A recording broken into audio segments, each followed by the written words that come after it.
ಹೇಳಿ ಬರೋಲ್ಲ ಎಡಿಟ್ ಮಾಡಿದ್ರೆ ನೀರ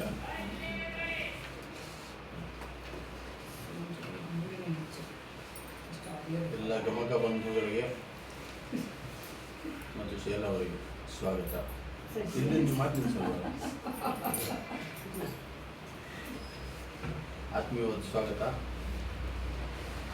ಇವತ್ತು ನಮ್ಮ ವ್ಯಾಖ್ಯಾನಕಾರರು ಮತ್ತು ಮುಖ್ಯ ಅತಿಥಿಗಳು ಒಂದು ಸಂತೋಷ ಅಂದರೆ ಅವರು ತುಂಬ ಹಳೆ ಕಾಲದ ಸ್ನೇಹಿತರು, ಪ್ರಾಚೀನ ಅಂತಾರಲ್ಲ ಪ್ರಾಚೀನ ಸ್ನೇಹಿತರು. ಸೊ ಅವ್ರನ್ನ ಒಟ್ಟಿಗೆ ತಂದಿದ್ದು ಅನಿರೀಕ್ಷಿತವಾಗಿ ಇವರು ಸೇರಿ 3 ಜನ. ಈಗ ಈ ಕಾರ್ಯಕ್ರಮ ಸ್ವಲ್ಪ ತಡ ಆಯಿತು. ಈ ತಡ ಆಗೋದೇ ಅದರಿಂದ ಅನಿವಾರ್ಯ ಇರುವುದಲ್ಲ, ಯಾಕೆಂದರೆ ಇವರು ವಿದ್ಯಾರಣ್ಯಪುರದಿಂದ ಬಂದಿದ್ದಾರೆ. ಸೊ ಅವರು ಉತ್ತರಹಳ್ಳಿಯಿಂದ ಬಂದಿದ್ದಾರೆ. ಸೊ ಅನೇಕ ದೂರದಿಂದ ಬಂದಿದ್ದಾರೆ. ಕಾರ್ಯಕ್ರಮ ಸ್ವಲ್ಪ ತಡ ಆಯಿತು, ಅದು ಪರವಾಗಿಲ್ಲ. ಕಾರ್ಯಕ್ರಮ ಚೆನ್ನಾಗಾಗುತ್ತೆ ಅನ್ನೋ ಗ್ಯಾರಂಟಿ ನನಗೆ ಉಂಟು. ನೀವೆಲ್ಲ ದಯವಿಟ್ಟು ಕೂತ್ಕೊಂಡು ಕೇಳಿ. ನಿಮಗೆ ಸುಸ್ವಾಗತ. ನಮ್ಮ ಮಂಜುಳಾ ಮರಾಠಿ ಅವರು ಕಲಾವಿದರನ್ನ ಪರಿಚಯ ಮಾಡ್ಕೊಳ್ತಾರೆ.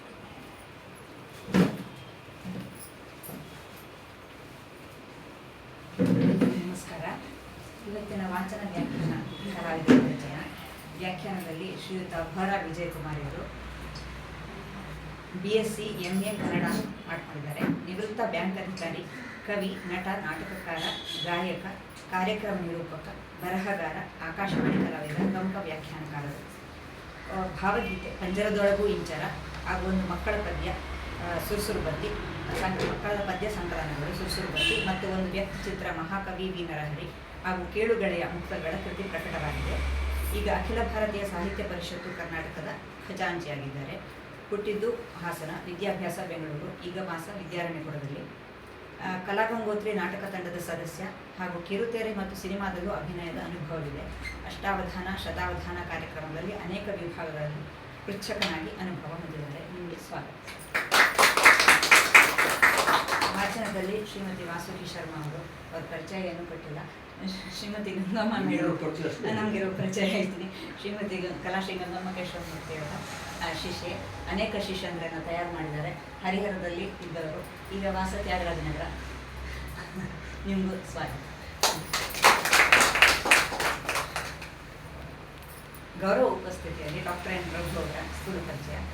ಬಹುಮುಖ ಸಾಮರ್ಥ್ಯದ ಡಾಕ್ಟರ್ ಎನ್ ರಘು ಅವರು ಆಕಾಶವಾಣಿ ಮತ್ತು ದೂರದರ್ಶನ ದಕ್ಷಿಣ ವಲಯ ಉಪನಿರ್ದೇಶಕರಾಗಿ ನಿವೃತ್ತಿ ಹೊಂದಿದ್ದಾರೆ. ಭಾರತೀಯ ಪ್ರಸಾರ ಸೇವೆಯ ಕಾರ್ಯಕ್ರಮಗಳ ವಿಭಾಗದಲ್ಲಿ ಹಿರಿಯ ಅಧಿಕಾರಿಗಳಾಗಿದ್ದ ಇವರು ಸಂಗೀತ ಶಾಸ್ತ್ರಜ್ಞರಾಗಿ, ಸಂಶೋಧಕರಾಗಿ, ಗೀತ ರಚನೆಕಾರರಾಗಿ ಮತ್ತು ಗ್ರೇಡ್ 1 ಶ್ರೇಣಿಯ ಸಂಗೀತ ಸಂಯೋಜಕರಾಗಿ ಕೀರ್ತಿ ಪ್ರತಿಷ್ಠೆಗಳನ್ನು ಸಂಪಾದಿಸಿದ್ದಾರೆ. ಬೆಂಗಳೂರು ವಿಶ್ವವಿದ್ಯಾನಿಲಯದಿಂದ ಎಲೆಕ್ಟ್ರಿಕಲ್ ಇಂಜಿನಿಯರಿಂಗ್ ಪದವಿಯನ್ನು, ಕನ್ನಡ ವಿಶ್ವವಿದ್ಯಾನಿಲಯದಿಂದ ತಮ್ಮ ಸಂಗೀತ ಶೈಲಿ ಶಾಸ್ತ್ರ ಎನ್ನುವ ವಿಷಯದಲ್ಲಿ ಡಿಲಿಟ್ ಪದವಿಯನ್ನು ಗಳಿಸಿದ್ದಾರೆ. ಇವರ ವೃತ್ತಿಪರ ತಜ್ಞತೆಯು ಶಾರೀರದ ತರಬೇತಿ, ಒಕ್ಕಣೆಯ ಬರವಣಿಗೆ, ರೇಡಿಯೋಗೆ ಅಳವಡಿಕೆ, ಅನುವಾದಗಳು, ಶ್ರವ್ಯ ದೃಶ್ಯ ಕಾರ್ಯಕ್ರಮದ ನಿರ್ಮಾಣ ಹೀಗೆ ಅನೇಕ ವಿಷಯಗಳಲ್ಲಿದ್ದು ಪ್ರಸಕ್ತದ ಕೃತಕ ಬುದ್ಧಿಮತ್ತೆಯ ತಂತ್ರಜ್ಞಾನವನ್ನು ಬಳಸಿಕೊಂಡು ಕೆಲಸ ಮಾಡಿದ್ದಾರೆ. ಇವರು ಸಂಗೀತ, ನೃತ್ಯ ಮತ್ತು ನಾಟಕಗಳಿಗಾಗಿ ಮಾಡಿರುವ ರಚನೆಗಳು ಮತ್ತು ರಾಗ ಸಂಯೋಜನೆಗಳು ಬಹಳ ಮಹತ್ವದ್ದಾಗಿದ್ದು ಇವರ ಭಾವಾರಾಮ ನಿರೀಕ್ಷೆ ಭಾವರಾಮ ನಿರೀಕ್ಷೆ ಅದು ಬೇರೆ, ಪಂಚತಂತ್ರ ಮತ್ತು ಕೃಷ್ಣಕುಮಾರಿ ಮುಂತಾದ ಪ್ರಸಂಗಗಳ ಬ್ಯಾಲೆ ನೃತ್ಯ ಕಾರ್ಯಕ್ರಮಗಳನ್ನು ನಿರ್ಮಿಸಿದ್ದಾರೆ. ನೃತ್ಯಕ್ಕಾಗಿ ಇವರು ಮಾಡಿದ ಸಂಯೋಜನೆಗಳಲ್ಲಿ ಶಾಸ್ತ್ರೀಯ ರಾಗಗಳ ಇಡೀ ವ್ಯಾಪ್ತಿಯನ್ನೇ ಬಳಸಿದ್ದಾರೆ. ಗೀತಾಮೃತ, ಭಾರತ ಸಿಂಧು ರಶ್ಮಿ, ಆನಂದ ಲಹರಿ ಮುಂತಾದ ಮೇರು ಸಾಹಿತ್ಯ ಕೃತಿಗಳನ್ನು ಅನೇಕ ರೇಡಿಯೋ ಕಾರ್ಯಕ್ರಮಗಳಾಗಿ ಅಳವಡಿಸಿದ್ದಾರೆ. ಬೆನಕ ಮುಂತಾದ ಹಲವು ರಂಗ ಸಂಸ್ಥೆಗಳಿಗಾಗಿ ಸಂಗೀತ ಸಂಯೋಜನೆಯನ್ನು ಮಾಡಿದ್ದಾರೆ. ರಂಗಭೂಮಿ ಮತ್ತು ಸಂಗೀತ ಸಂಯೋಜನೆಯ ಜೊತೆಗೆ ಕೆಲಕಾಲ ಸಿತಾರ್ ವಾದ್ಯದ ಕಲಿಕೆಗೂ ಮನಸ್ಸು ಕೊಟ್ಟಿದ್ದಾರೆ. ಇವರು ಹೆಸರಾಂತ ಪ್ರಕಟಿತ ಬರಹಗಾರರಾಗಿದ್ದು ಇವರ A new hypothesis in Indian music ಕೃತಿಯು ಸಂಗೀತ ಕ್ಷೇತ್ರಕ್ಕೆ ಇವರ ಯೋಗದಾನವನ್ನು ಬಿಂಬಿಸುತ್ತದೆ. ನಿವೃತ್ತಿಯ ನಂತರವೂ ಶಾಸ್ತ್ರೀಯ ಸಂಗೀತದ ಬರಹಗಳ ಅನುವಾದಗಳು, ಪ್ರತಿಷ್ಠಿತ ಪತ್ರಿಕೆಗಳಲ್ಲಿನ ಅಂಕಣ ಬರಹಗಳು ಇತ್ಯಾದಿಗಳನ್ನು ನಡೆಸ್ಕೊಂಡು ಹೋಗ್ತಾ ಇದ್ದಾರೆ. ಪ್ರಸಾರ ಕ್ಷೇತ್ರದಲ್ಲಿ ಡಾಕ್ಟರ್ ರಘು ಅವರ ಮೇಲ್ವಿಚಾರಣೆಯಲ್ಲಿ ಹಲವಾರು ಪ್ರಮುಖ ವಾಹಿನಿಗಳು ಜನಪ್ರಿಯವಾಗಿವೆ. ಇವುಗಳಲ್ಲಿ ಅಮೃತ ವರ್ಷಿಣಿ ಮತ್ತು ಭಾರತದ ಮೊಟ್ಟ ಮೊದಲ ಸಂಗೀತ ವಾಹಿನಿ ಹಾಗೂ ಸಂಗೀತ ವಾಹಿನಿ ರಾಗಂ 24/7 ವಾಹಿನಿಗಳು ಸೇರಿವೆ. ಇವರ ಬೌದ್ಧಿಕ ಪರಂಪರೆಯನ್ನು ರೇಡಿಯೋ ನಾಟಕಗಳು, ಮಕ್ಕಳ ನಾಟಕಗಳು, ಅನೇಕ ನಾಟಕೋತ್ಸವಗಳು, ಬರಹಗಳು, ಸಾಮಾಜಿಕ ಅರಿವಿನ ಧಾರಾವಾಹಿಗಳು, ಸಾಹಿತ್ಯಿಕ ವಿಷಯದ ನಿರ್ಮಾಣಗಳು, ನಿರ್ದೇಶನ ಮತ್ತು ಅವತರಣಿಕೆಗಳಲ್ಲಿ ಕಾಣಬಹುದು. ಸಂಗೀತ, ನಾಟಕ, ಸಾಹಿತ್ಯ ರಚನೆ, ಸಂಯೋಜನೆಗಳ ಕ್ಷೇತ್ರಕ್ಕೆ ಇವರು ನೀಡಿದ ಯೋಗದಾನಕ್ಕೆ ಇವರನ್ನು ಅರಸಿ ಬಂದಿರುವ ರಾಜ್ಯ ಮತ್ತು ರಾಷ್ಟ್ರೀಯ ಆಕಾಶವಾಣಿಯಿಂದಲೂ ಹಲವು ಪ್ರಸಾರ ಸಂಸ್ಥೆಗಳಿಂದಲೂ ದೊರೆತಿರುವ ಸನ್ಮಾನ, ಗೌರವ, ಪ್ರತಿಷ್ಠೆಗಳು ಸಾಕ್ಷಿಯಾಗಿವೆ. ನಿಮಗೆ ಸ್ವಾಗತ ಸರ್. ಶ್ರೀಮತಿ ವೀಣಾ GS, ಇಂಗ್ಲೀಷಲ್ಲಿ Shrimati Veena GS BSc Electronic graduate and a passionate banking professional with over 20 years of dedicated and distinguished service at senior managerial levels in Sri Charan Bank. She opted for voluntary retirement prior to the COVID-19 pandemic. Earlier in her career, she also served as a faculty member at First Computers. An avid reader and travel enthusiast, she continues to pursue her interest in learning and exploration.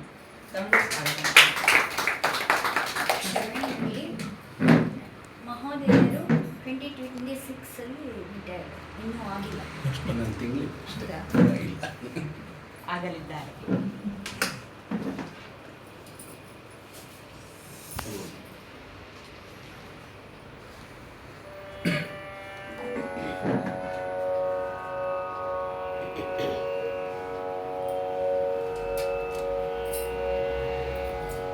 ಸಾಹಿತ್ಯ ಜ್ಞಾನಿಗಳು, ಸಂಗೀತ ಪ್ರೇಮಿಗಳು ತಿಳಿದಿರೋರು ಎಲ್ಲರೂ ಇದ್ದಾರೆ.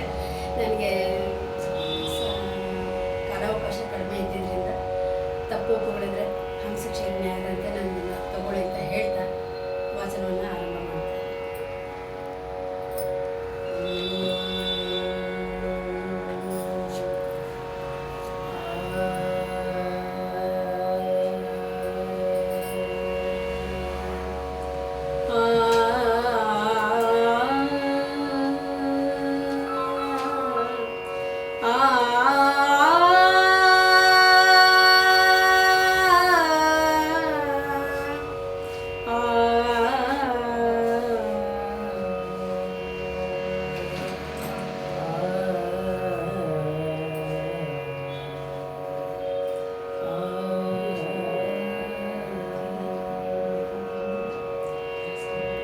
ಗರುವಿಗೆ ಇಂಬು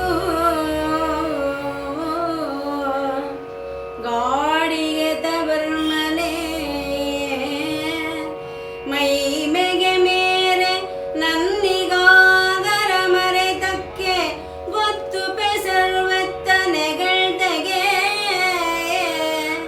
ತಾಣಮಾಗಿ ಬಲ್ಲರ ಬಗೆಯಲ್ಲಿ ಕೂಡಿ ನೆಲೆಸಿದ್ದು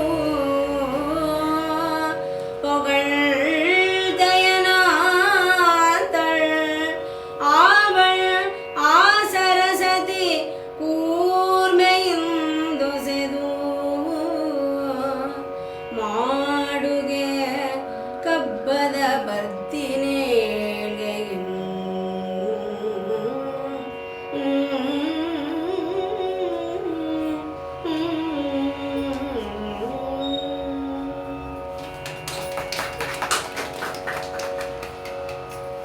ಓಂ ತತ್ಸತ್. ಎಲ್ರಿಗೂ ಆತ್ಮೀಯವಾದಂಥ ನಮಸ್ಕಾರ. ಮೊದಲಿಗೆ ಒಂದು 10 ನಿಮಿಷ ತಡವಾಯಿತು ಬಂದಿದ್ದು, ಅದಕ್ಕಾಗಿ ಎಲ್ಲರ ಕ್ಷಮೆಯನ್ನು ಕೊಡ್ತೇನೆ. ಆಂಡಯ್ಯನ ಒಂದು ಕಾವ್ಯಕ್ಕೆ ಹೋಗುವ ಮೊದಲು ಒಂದೆರಡು ಮಾತುಗಳನ್ನು ಆರಂಭದಲ್ಲಿ ಹಂಚಿಕೊಳ್ಬಹುದು ಅಂತ ಅನ್ನಿಸ್ತು. ಆಗಲೇ ಮಾತಾಡ್ತಾ ದಕ್ಷಿಣಮೂರ್ತಿಯವರು ಹೇಳಿದ್ರು, ಹಾಸನದ ಸ್ನೇಹಿತರು ನಾವೆಲ್ಲ ಅಂತ. ಅವರು, ನಾನು, ರಘು ಅವರು, ವಾಸುಕಿ ಕೂಡ ಸೇರಿದ ಹಾಗೆ ಎಲ್ಲ ಹಾಸನದಲ್ಲಿ ಬಹಳಷ್ಟು ವರ್ಷಗಳ ಕಾಲ ನಾವು ಒಟ್ಟಿಗೆ ಕಾಲ ಕಳೆದಿದ್ದು ಆಗಾಗ ನೆನಪಾಗ್ತಾನೆ ಇರ್ತದೆ. ಸಾಧಾರಣವಾಗಿ ನಾನು ಹೇಳೋದುಂಟು, ಹಾಸನ ನನ್ನ ಕರ್ಮಭೂಮಿ ಅಂತ. ನನ್ನ ಜನ್ಮಭೂಮಿಯೂ ಹೌದು, ಹಾಗೆ ಅದಕ್ಕಿಂತ ಮಿಗಿಲಾಗಿ ಅದು ನನ್ನ ಕರ್ಮಭೂಮಿ ಅಂತ. 85ರ ಇಸವಿಯಿಂದ 2006 ತನಕ ನಾನು ಏನಿದ್ದೆ ಅಲ್ಲಿ, 90ರ ದಶಕ, 80ರ ಕೊನೆಯ 90ರ ದಶಕದಲ್ಲಿ ನಾವೆಲ್ಲ ಬಹಳ ಸಾಹಿತ್ಯ ಸುಖವನ್ನು ಅಲ್ಲಿ ಅನುಭವಿಸಿದ್ದೇವೆ. ಆಕಾಶವಾಣಿ ಈಗಿದ್ದಾಗ ಆಗಿರಲಿಲ್ಲ, ಆಗ ಸ್ವಲ್ಪ ಬೇರೆಯೇ ಇತ್ತು. ರಘು ಅವರು, ಪೆರ್ಲಾ ಅವರು, ಹರ್ಷ ಅವರು ಇತ್ಯಾದಿ ಎಲ್ಲ ಅಲ್ಲಿದ್ದರು. ನಮಗೆ ಸಾಹಿತ್ಯಕ್ಕೆ ಇಂಬಾಗಿ ಒದಗಿದ್ದರಲ್ಲಿ ಆಕಾಶವಾಣಿ ಕೂಡ ಒಂದು. ಹಾಗೆ ಮತ್ತೊಂದು ಮನೆ ಮನೆ ಕವಿಗೋಷ್ಠಿ ಅಂತ, ಅದು ಸದ್ಯದಲ್ಲೇ ವಾರ್ಷಿಕೋತ್ಸವವನ್ನು ಆಚರಿಸ್ತಾ ಇದೆ ಅಂತ ಮೊನ್ನೆ ಗೆಳೆಯರೊಬ್ಬರು ಫೋನ್ ಮಾಡಿ ಹೇಳಿದ್ರು. ಹಾಗಾಗಿ ವಾತಾವರಣ ಬಹಳ ಚೆನ್ನಾಗಿತ್ತು ಹಾಸನದಲ್ಲಿ. ಆಗ ಅವರಾಗಲೇ ಹೇಳಿದ ನನ್ನ ಮೊದಲನೇ ಪುಸ್ತಕ ಪಂಜರದೊಳಗು ಇಂಚರ ಅನ್ನುವಂಥ ಒಂದು ಭಾವಗೀತೆಗೆ ಬೆನ್ನುಡಿಯನ್ನು ಬರೆದವರು ಕೂಡ ರಘು ಅವರೇನೆ. ಆ ಪುಸ್ತಕವನ್ನು ಪ್ರಿಂಟ್ ಮಾಡಿ ಪ್ರಕಟಣೆ ಮಾಡ್ತಿದ್ದವರು ಕೂಡ ದಕ್ಷಿಣಾಮೂರ್ತಿ ಅವರೇ. ಆಗ ಅದರ ಒಂದು ತಿದ್ದುವಿಕೆಗೆ ಅಂತ ರಾತ್ರೋರಾತ್ರಿ ಎಲ್ಲ ಅವ್ರ ಮನೇಲಿ ಕೂತು ನಾವು ಪಟ್ಟ ಪಾಡುಗಳೆಲ್ಲ ನೆನಪಾದರೆ ಒಂಥರ ಖುಷಿ ಆಗ್ತದೆ. ಚೆನ್ನಾಗಿತ್ತು ಆ ದಿನಗಳು ಅಂತ. ಬಹುಶಃ ಅನೇಕರಿಗೆ ಎಲ್ಲರಿಗೂ ಹೀಗೆ ಇರ್ತದೆ, ಅವರ ಕಳೆದ ದಿನಗಳನ್ನು ನೆನೆಸ್ಕೊಂಡಾಗ ಅದು ಚೆನ್ನಾಗಿತ್ತು ಅಂತ ಹೇಳುವ ಸ್ವಭಾವ ಅಂತೂ ಇದ್ದೇ ಇರುತ್ತೆ. ಅದು ಇವತ್ತಿನ ಬೆಂಗಳೂರೆಂಬ ನರಕ ಅಂತ ನಮ್ಮ ವಿಶ್ವನಾಥ ರಾಯರು ಅವರು ಹೇಳ್ತಾ ಇದ್ರು. ಅದು ನಗರ ಅಲ್ಲ, ಬೆಂಗಳೂರೆಂಬ ನರಕ ಅಂತ. ಇಲ್ಲಿ ಇರುವಾಗ ಇವತ್ತು ಕೂಡ ಅದೇ ಸಮಸ್ಯೆ ಬರುವಾಗ, ಹಾಗಾಗಿ ತಡ ಆಯಿತು. ಆ ದಿನಗಳು ನಿಜ ಖುಷಿ ಕೊಡ್ತಾ ಇತ್ತು ಅಂತ ಅನ್ನಿಸ್ತದೆ. ಬಹಳ ನೆನಪಾಗುವ ಸಂದರ್ಭ ಒಂದು ಅಂದರೆ ಸುವರ್ಣ ಸ್ವಾತಂತ್ರ್ಯೋತ್ಸವದ ಸಂದರ್ಭ. 50 ವರ್ಷ ಆಗಿತ್ತು, 97ನೇ ಇಸ್ವಿ 98ನೇ ಇಸ್ವಿನಲ್ಲಿ. ಆಗ ಬೆಂಗಳೂರಿನಲ್ಲಿ ಆಕಾಶವಾಣಿಯವರದೇ ಒಂದು ಕವಿಗೋಷ್ಠಿ ಮಾಡಿದ್ರು. ಕರ್ನಾಟಕದ ಎಲ್ಲ ಕೇಂದ್ರಗಳಿಂದ ಆಯ್ದು ಒಂದಷ್ಟು ಕವಿಗಳನ್ನು ಕರೆಸಿ ಅವರ ಕವನಗಳು ಅದಕ್ಕೆ ರಾಗ ಸಂಯೋಜನೆ ಮಾಡಿ ಹಾಡಿಸುವಂಥದ್ದಿತ್ತು. ಆಗ ಹಾಸನ ಕೇಂದ್ರದ ಪ್ರತಿನಿಧಿಯಾಗಿ ನನ್ನನ್ನು ಆಯ್ಕೆ ಮಾಡಿ ಕಳಿಸಿದ್ರು. ಅದಕ್ಕೂ ರಘು ಅವರೇ ಕಾರಣ. ನನ್ನದೇ ಒಂದು ಹಾಡಿಗೆ ಅವರೇ ರಾಗ ಸಂಯೋಜನೆ ಮಾಡಿ ಹಾಡಿಸಿದ್ದು ನಿಜವಾಗಿ ಒಂದು ಮರೆಯಲಾಗದ ಕ್ಷಣ. ಯಾತಕ್ಕೆ ಅಂತಂದರೆ ಸ್ಟೇಜ್ ಮೇಲೆ ಇದ್ದವರೆಲ್ಲ ಘಟಾನುಘಟಿಗಳು. ನನ್ನ ಪಕ್ಕದಲ್ಲೇ ಚನ್ನವೀರ ಕಣಮಿಯವರಿದ್ದರು, ಆ ಕಡೆ ನಿಸಾರ್ ಅಹಮದ್ ಇದ್ರು, ಇನ್ನೊಂದು ಕಡೆ ಕೈಯಾರ ಟಿ ಅಣ್ಣರೇ ಇದ್ರು. ಹೀಗೆ ಅಂಥವರೆಲ್ಲರ ಜೊತೆಗೆ ಕೂತ್ಕೊಳ್ಳುವಂಥ ಒಂದು ಭಾಗ್ಯ ಸಿಕ್ತಲ್ಲ, ಆ ನೆನಪಿದೆಯಲ್ಲ, ಅದು ಬಹುಶಃ ಇನ್ನೆಲ್ಲೂ ಸಿಗಲಾರ್ದಂಥದ್ದು ಅಂತ ಅನ್ಸುತ್ತೆ. ಅಂಥದ್ದೆಲ್ಲ ಈಗ ಸ್ನೇಹಿತರು ಮೀಟ್ ಆದಾಗ, ಗೆಳೆಯರು ಸಿಕ್ಕಿದಾಗ ಅದೆಲ್ಲ ಕಾಡುತ್ತೆ, ಹೊಸದಾಗಿ ಮೇಲೆ ಬರುತ್ತೆ ಒಳಗಿರುವಂಥದ್ದು. ಈಗ ಅದಷ್ಟು ಆರಂಭಿಕ ನೆನಪುಗಳು. ಈಗ ಕಾವ್ಯಕ್ಕೆ ಹೋಗೋಣ. 7ನೇ ಭಾಗವಾಗಿ ಈಗ ಇದನ್ನು ನಡೆಸ್ತಾ ಇದ್ದಾರೆ ಇಲ್ಲಿ. ಕಳೆದ ತಿಂಗಳೇ ನನಗೆ ಹೇಳಿದ್ರು ಮಾಡಬೇಕು ಅಂತ. ಆ ಸಮಯದಲ್ಲಿ ಇನ್ಯಾವುದೋ ಕಾರ್ಯಕ್ರಮ ಅಂತ ಹೇಳಿ ಆಗಲಿಲ್ಲ, ಆಗ ಮುಂದಕ್ಕೆ ಹೋಗಿತ್ತು. ಈ ಅವಕಾಶ ಈಗ ಬಂದಿದೆ. ಇದು ಕನ್ನಡದ ಒಬ್ಬ ಅಪರೂಪದ ವಿಶೇಷವಾದಂಥ ಕವಿ ಆಂಡಯ್ಯನ ಕಬ್ಬಿಗರ ಕಾವ್ಯವನ್ನು, ಕಥೆಯನ್ನು ಈಗ ಕಳೆದ ಒಂದಷ್ಟು ತಿಂಗಳುಗಳಿಂದ ತಾವೆಲ್ಲ ಕೇಳ್ತಾ ಬಂದಿದ್ದೀರ. ಆಂಡಯ್ಯನ ಬಗ್ಗೆ ನಾನು ಒಂದಷ್ಟು ಮಾತನಾಡಿದ್ದು ಹೌದು ಅಷ್ಟೇ, ಆದರೆ ಅವನ ಕಾವ್ಯಕ್ಕೆ ವ್ಯಾಖ್ಯಾನವನ್ನು ಮಾಡಿರಲಿಲ್ಲ ಇಲ್ಲಿ ತನಕ. ಅದು ಮೊದಲನೇ ಸತ್ಯ ನನಗೆ ಒದು ಬಂದಿದೆ. ಹಾಗಾಗಿ ಗಮಕ ಪರಿಷತ್ತು ಮತ್ತು ಅದರ ಪದಾಧಿಕಾರಿಗಳಿಗೆ ನನ್ನ ವಂದನೆಯನ್ನು ಸಲ್ಲಿಸುತ್ತೇನೆ. ನಾವೆಲ್ಲ ಕನ್ನಡ ಪ್ರೀತಿಯನ್ನು ಉಳ್ಳವರಿಗೆ ಒಂದು ರೀತಿಯಲ್ಲಿ ಇಷ್ಟ ಆಗುವಂತಹ ಕವಿ ಆಂಡಯ್ಯ. ಕಾವ್ಯದ ದೃಷ್ಟಿ ಎರಡನೇದಾಗ್ಬಿಡ್ತದೆ. ಅವನ ಕನ್ನಡ ಪ್ರೀತಿಯೇ ನಮಗೆ ಬಹಳ ದೊಡ್ಡದು ಅನ್ನುವಂಥ ರೀತಿಯಲ್ಲಿ ಅವನು ನಮಗೆ ಇಷ್ಟ ಆಗ್ತಾನೆ ಅನ್ನೋದು ಬಹಳ ಮುಖ್ಯವಾದ ವಿಷಯ. ಹಾಗಾಗಿ ಕನ್ನಡ ಸಾಹಿತ್ಯವನ್ನು ಯಾರು ಅಭ್ಯಾಸ ಮಾಡ್ತಾರೆ ಅಥವಾ ತಿಳ್ಕೊಳ್ಬೇಕು ಅಂತ ಇಚ್ಛೆ ಆಗ್ತದೆ, ಅವರು ಆಂಡಯ್ಯನನ್ನು ಬಿಟ್ಟು ಸಾಗೋದಕ್ಕೆ ಸಾಧ್ಯ ಇಲ್ಲ. ಪಂಪಯುಗದ ನಂತರ 12-13ನೇ ಶತಮಾನಕ್ಕೆ ಬರ್ತಾ ಇದ್ದ ಹಾಗೇನೆ ಮಧ್ಯಮ ವರ್ಗದ ಕವಿ ಅಥವಾ ಒಬ್ಬ ಸಣ್ಣ ಕವಿ ಅಂತ ಇಟ್ಕೊಂಡ್ರು ಕೂಡ ಆಂಡಯ್ಯನ ಹೆಸರನ್ನು ಹೇಳದೆ ಸಾಗೋದಕ್ಕೆ ಆಗೋದಿಲ್ಲ.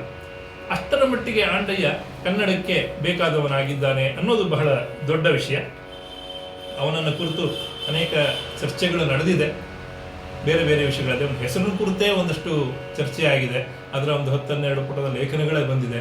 ಅವನ ಹೆಸರು ಆಂಡಯ್ಯನೋ, ಅಂಡಯ್ಯನೋ, ಬ್ರಹ್ಮಯ್ಯನೋ, ಈ ರೀತಿ ಏನೇನೋ ಊಹೆಗಳು ಇತ್ಯಾದಿಗಳೆಲ್ಲ ಬಂದು ವಿದ್ವಾಂಸರು ಅದನ್ನು ಚರ್ಚೆ ಮಾಡಿದ್ದಾರೆ, ಹೇಗಾಗಿರ್ಬೋದು ಅಂತ. ಹಾಗೆ ಅವನ ರಾಜಕೀಯದ ಹಿನ್ನೆಲೆಯ ದೃಷ್ಟಿಯಿಂದ ಚರ್ಚೆಗಳು ನಡೆದಿದೆ, ಕಾವ್ಯದ ಹಿನ್ನೆಲೆ ಚರ್ಚೆ ಇದೆ. ಹೀಗೆ ಅನೇಕ ವಿಷಯಗಳು ಬೇರೆ ಬೇರೆ ದೃಷ್ಟಿಯಿಂದ ಇದೆ. ಅದು ಇಲ್ಲಿ ಪ್ರಸ್ತುತ ಏನಲ್ಲ, ಅಷ್ಟೊಂದು ಸುಮ್ಮನೆ ತಿಳ್ಕೊಳ್ಳೋ ದೃಷ್ಟಿಯಿಂದಷ್ಟೇ ಅದನ್ನು ಹೇಳಿದ್ದು ನಾನು. ಆದರೆ ಅವನೇ ಹೇಳ್ಕೊಂಡ ಹಾಗೆ ಅವನು ಕರೆದಿದ್ದು ಇದನ್ನು ಕಾವನಗೆಲ್ಲ ಅಂತ, ಈ ಒಂದು ಕಾವ್ಯದ ಹೆಸರನ್ನು ಕಾವನಗೆಲ್ಲ ಅಂತ ಇಟ್ಕೊಂಡಿದ್ದಾನೆ. ಕೆಲವರು ಅವನ ಬಿರುದಿರಬಹುದು ಅದು ಅನ್ನೋದು ಕೂಡ ಹೇಳಿದ್ದಾರೆ. ಇರಲಿ, ಆದರೆ ಕಬ್ಬಿಗರ ಕಾವ ಅನ್ನುವಂಥದ್ದು ಬಹಳ ಪ್ರಸಿದ್ಧವಾಗಿ ನಾವೆಲ್ಲ ರೂಢಿಯಲ್ಲಿ ಕರ್ಕೊಂಡು ಬಂದಿರುವಂಥ ಹೆಸರದು. ಕಾಮನ ಕತೆ, ಕಬ್ಬಿಗರ ಕಾವ ಅನ್ನೋದೇ ಹೇಳೋ ಹಾಗೆ, ಕಾಮನ ಬಿಲ್ಲ ಅನ್ನೋದು ಹೇಳೋ ಹಾಗೆ ಕಾಮನ ಕತೆ. ನಮ್ಮ ಹಿಂದೂ ಪುರಾಣಗಳಲ್ಲಿ ಅವನು ಆಂಡಯ್ಯ ಜೈನ ಕವಿ. ನಮ್ಮ ಹಿಂದೂ ಪುರಾಣದಲ್ಲಿರುವಂತಹ ಅನೇಕ ಕಥೆಗಳನ್ನು ಅವರು ತೆಗೆದುಕೊಂಡಿದ್ದಾರೆ. ಒಂದಷ್ಟು ಬದಲಾಯಿಸಿಕೊಂಡಿರೋದು ಕೂಡ ನಮಗೆ ಎಲ್ಲ ಗೊತ್ತಾಗ್ತದೆ. ಪಂಪನಿಂದ ಹಿಡಿದು ಜೈನ ಯುಗದ ಕವಿಗಳು ಉದ್ದಕ್ಕೂ ಕೂಡ ಬಹಳಷ್ಟು ಆ ರೀತಿಯ ಕಾವ್ಯಗಳನ್ನು ಕಟ್ಟಿಕೊಟ್ಟಿರೋದು ನಮಗೆ ಗೊತ್ತು. ಅದರಲ್ಲೂ ವಿಶೇಷವಾಗಿ ಕನ್ನಡದ ಭಾಷೆಯ ಸಂದರ್ಭಕ್ಕೆ ಬಂದರೆ ನಮಗೆ ಒಳ್ಳೆಯ ಅಡಿಪಾಯವನ್ನು ಹಾಕಿಕೊಟ್ಟವರೇ ಅವರು ಜೈನ ಕವಿಗಳು ಅನ್ನೋದು ಮರೆಯೋದಕ್ಕಾಗದೇ ಇರುವಂಥ ವಿಷಯ ಕೂಡ. ಪಂಪನಿಂದ ಹಿಡಿದು ಎಲ್ಲರೂ ಕೂಡ. ಆ ಕಾಲಘಟ್ಟದಲ್ಲಿ 11-12ನೇ ಶತಮಾನದಲ್ಲಿ ಬಹಳ ವಿಶೇಷವಾದಂತಹ ಒಂದು ಬದಲಾವಣೆ ಕನ್ನಡ ಸಾಹಿತ್ಯದಲ್ಲಿ ಕಂಡು ಬಂದದನ್ನು ನಾವು ಗಮನಿಸ್ತೇವೆ. ಅದು ಭಾಷೆಯ ದೃಷ್ಟಿಯಿಂದ. ವಚನಗಳ ಕಾಲ ಆಗ ಆರಂಭ ಆಯಿತು. ಶಿವಶರಣರು, ವೀರಶೈವರು ವಚನಗಳನ್ನು ಕಟ್ಟಿಕೊಡ್ತಾ ಇದ್ದನ್ನು ಗಮನಿಸ್ತೀವಿ. ಅದಕ್ಕೆ ಜೊತೆಯಲ್ಲಿದ್ದಂತಹ ಈ ಚಂಪು ಕಾವ್ಯಗಳು ಅಥವಾ ಇತರ ಕಾವ್ಯಗಳ ಜೊತೆಗೆ ಅದನ್ನು ಹೋಲಿಸಿ ನೋಡಿದಾಗ ಭಾಷೆ ಅಜಗಜಾಂತರವಾಗಿ ವ್ಯತ್ಯಾಸ ಆಗಿರುವುದನ್ನು ನಾವು ಕಾಣ್ತೇವೆ. ಪಂಪನ ಹಳಗನ್ನಡ ಪೂರ್ವದ ಹಳಗನ್ನಡವನ್ನು ತೊರೆದು ಒಂದು ಸ್ವಲ್ಪ ಬದಲಾವಣೆಯಾಗಿ ಮುಂದೆ ಬಂದಂತಹ ಒಂದು ಹೆಜ್ಜೆ. ಆದರೆ ಆ ಕನ್ನಡ ಎಷ್ಟೋ ಜನರ ವ್ಯಾಖ್ಯಾನಕ್ಕೋ ಅಥವಾ ಟಿಪ್ಪಣಿಗಳೋ ಇದ್ದರಷ್ಟೇ ಸಾಮಾನ್ಯರಿಗೆ ಅರ್ಥ ಆಗುವಂಥ ರೀತಿಯಲ್ಲಿತ್ತು. ಆದರೆ ಆಗ ಬಂತಲ್ಲ ಚೇಡರ ದಾಸಿಮಯ್ಯನಿಂದ ಮುಂದೆ ಬಂದಂತಹ ವಚನಗಳಿದೆಯಲ್ಲ, ಎಷ್ಟು ಸರಳವಾಗಿತ್ತು ಅಂದರೆ ಬಹುಶಃ ಈ ಕಾಲದಲ್ಲಿ ಬರೋದ್ರೇನೋ ಅನ್ನೋ ರೀತಿಯಲ್ಲಿ ಆ ಭಾಷೆ ಇದ್ದಿದ್ದನ್ನು ನಾವು ಗಮನಿಸ್ತೇವೆ. ಬಹಳ ಪ್ರಸಿದ್ಧವಾದ ಕಳಬೇಡ, ಕೊಲಬೇಡ, ಹುಸಿಯ ನುಡಿಯಲು ಬೇಡ ಅಂತದನ್ನು ಜ್ಞಾಪಿಸ್ಕೊಂಡ್ರೆ ಕೂಡ ಸಾಕು, ನಿಮ್ಗೆ ಗೊತ್ತಾಗುತ್ತೆ. ಬಹಳ ಸುಂದರವಾದ ಆ ರೀತಿಯ ಭಾಷೆಯ ವಚನ ಬಂದದ್ದು ನೋಡ್ತೀವಿ ನಾವು. ವಚನಗಳಂತೂ ನಮ್ಮ ಕನ್ನಡ ನಾಡಿನ ಬಹಳ ದೊಡ್ಡ ಆಸ್ತಿ. ಕನ್ನಡ ನಾಡು ಯಾಕೆ ವಿಶ್ವದ ದೊಡ್ಡ ಆಸ್ತಿ ಅಂತಲೇ ನಾವು ಭಾವಿಸ್ತೇವೆ. ನಮ್ಮ ಕನ್ನಡ ಶಾರದೆಯ ಕಣ್ಣುಗಳಲ್ಲಿ ಅದು ಒಂದು, ಮತ್ತೊಂದು ಕೀರ್ತನೆಗಳು, ದಾಸರ ಕೀರ್ತನೆಗಳು ಅಂತ ನಾವು ಭಾವಿಸ್ತೇವೆ. ಅಂತಹ ವಚನಗಳ ಭಾಷೆ ಬೇರೆ ಇದೇ ಆದ ರೀತಿಯ ವಾತಾವರಣವನ್ನು ಕಟ್ಟಿಕೊಟ್ಟು ಅದಿದ್ದು ಒಂದಷ್ಟೇ ವರ್ಷಗಳ ಕಾಲ, ಒಂದು ಅರ್ಧ ಶತಮಾನವೋ ಒಂದು ಶತಮಾನವೋ. ನಂತರದಲ್ಲಿ ಬಿಜ್ಜಳನ ಅಂತ್ಯ ಆಯಿತು, ಇತ್ಯಾದಿಯಾಗಿ ಅದು ಅಷ್ಟಾಗಿ ಪ್ರಬುದ್ಧತೆ ಬರಕ್ಕೆ ಆಮೇಲೆ ಅಷ್ಟಾಗಲಿಲ್ಲ. ಆ ಚಂಪು ಯುಗದ ಮಧ್ಯದಲ್ಲಿ ಇದು ಕೂಡ ಬಂದದ್ದು ವಿಶೇಷ ಅನ್ನಿಸ್ತು. ಹಾಗೆ ಆಂಡಯ್ಯ ನಮಗೆಲ್ಲ ಗೊತ್ತಿರೋ ಹಾಗೆ ಕಚ್ಚಗನ್ನಡದಲ್ಲಿ ಬರೀತೇನೆ ಕಾವ್ಯವನ್ನ ಅಂತ ಬದ್ಧ ಪ್ರತಿಜ್ಞೆಯನ್ನ ಮಾಡಿ ಕೂತು ಬರೆದಂತಹ ಖಂಡಕಾವ್ಯ ಇದು. ಬಹಳ ದೊಡ್ಡ ಕಾವ್ಯ ಏನಲ್ಲ, ಮಹಾಕಾವ್ಯ ಅಲ್ಲ. ಬರೀ 272 ಪದ್ಯಗಳನ್ನು ಇಟ್ಕೊಂಡಂತಹ ಒಂದು ಖಂಡಕಾವ್ಯ. ಖಂಡಕಾವ್ಯಕ್ಕಿಂತ ಸ್ವಲ್ಪ ದೊಡ್ಡದು ಅನ್ಬಹುದೋ ಏನೋ, ಇಟ್ಕೊಳ್ಬಹುದು ಅಷ್ಟೇನೆ. ಅಂತಹ ಒಂದು ಕಾವ್ಯ ಸುಮಾರು ಒಂದು 110 ವೃತ್ತಗಳನ್ನು ಅದರಲ್ಲಿ ಬಳಸಿದ್ದಾನೆ. ಒಂದು 70-72 ಕಂದ ಪದ್ಯಗಳು ಅದರಲ್ಲಿದೆ. ಇನ್ನು ಅಷ್ಟೇ 70 ಸಂಖ್ಯೆಯ ಗದ್ಯ ಭಾಗಗಳು ಕೂಡ ಅದರಲ್ಲಿ ಇರೋದನ್ನು ನಾವು ಕಾಣಬಹುದು. ಆದರೆ ಅವನು ಯಾತಕ್ಕೆ ಹೀಗೆ ಕನ್ನಡದಲ್ಲೇ ಬರೀಬೇಕು ಅಂತ ಪ್ರತಿಜ್ಞೆ ಮಾಡಿ ಕೂತ್ಕೊಂಡ ಅಂದರೆ ಅದಕ್ಕೆ ಒಂದು ಹಿನ್ನೆಲೆನೂ ಇದೆ. ಅವನೇ ಮೊದಲನೇವನಲ್ಲ ಆ ರೀತಿ ಯೋಚನೆ ಮಾಡೋದನ್ನು. ಅವನಿಗಿಂತ ಒಂದಷ್ಟು ದಶಕಗಳ ಹಿಂದೆ ಇದ್ದಂತಹ ನಯಸೇನ ಅನ್ನುವಂತಹ ಕವಿ ಆಗಲೇ ಒಂದು ಮಾತು ಹೇಳಿ ಹೋಗಿದ್ದ. ಶುದ್ಧ ಕನ್ನಡದೋಳ್ ಇಕ್ಕುವುದೇ ಸಕ್ಕದ ಮಮ್ ಅಂತ ಒಂದು ವಾಕ್ಯವನ್ನು ಅವನು ಹೇಳಿ ಹೋಗಿದ್ದ. ಶುದ್ಧವಾದ ಕನ್ನಡದೊಳಗೆ ಸಂಸ್ಕೃತವನ್ನು ಯಾಕೆ ತುರುಕ್ತೀವಿ, ಕನ್ನಡವನ್ನು ಉಳಿಸ್ಕೊಳ್ಳೋಣ ಅನ್ನೋ ಮಾತು ಅಲ್ಲಿಂದನೇ ಬಂದಿತ್ತು. ಬಹುಶಃ ಪಂಪ ರನ್ನಾದಿಗಳೆಲ್ಲ ಬಳಸಿದಂತಹ ಹಳಗನ್ನಡದ ಜೊತೆಗೆ ಸಂಸ್ಕೃತ, ಹಳಗನ್ನಡ ಇದ್ರೂ ಕೂಡ ನಮ್ದು ಎಷ್ಟೋ ಸಂಸ್ಕೃತ ಪದಗಳೇ ಇದ್ದಿದ್ದು, ಅದರಲ್ಲಿ ಮುಕ್ಕಾಲು ಭಾಗ ಅದೇ ಇದ್ದಿದ್ದು. ಹಾಗಾಗಿ ಆ ಸಂಸ್ಕೃತ ಭೂಯಿಷ್ಠವಾದಂತಹ ಕವಿತೆಗಳನ್ನು, ಕಾವ್ಯವನ್ನು ಓದಿದವರಿಗೆ ಎಲ್ಲೋ ಸಂಸ್ಕೃತದ ದಾಳಿ ಬಹಳ ಜಾಸ್ತಿ ಆಯಿತು ಅಂತ ಅನಿಸಿದ್ದಿರಬಹುದು ಅಂತ ಕಾಣಿಸ್ತದೆ ಆ ಕಾಲಘಟ್ಟದಲ್ಲಿ. ಅದಕ್ಕೆ ನಯಸೇನ ಒಂದು ಮಾತನ್ನು ಪೀಠಿಕೆಯಾಗಿ ಹಾಕಿಕೊಟ್ಟಿದ್ದ. ಬಹುಶಃ ಅದು ಕಾಲಕ್ರಮೇಣ ಒಂದಷ್ಟು ದಿವಸ ಚರ್ಚೆಗಳಾಯಿತು ಅಂತ ಅನ್ನಿಸ್ತದೆ. ಇವತ್ತು ಕೂಡ ಹಾಗೆ ಅಲ್ವಾ, ಯಾವುದೋ ವಿಷಯ ಬಂದರೆ ವಿದ್ವಾಂಸರಲ್ಲಿ, ಪಂಡಿತರಲ್ಲಿ ಚರ್ಚೆ ಆಗೋದು ಸಹಜ.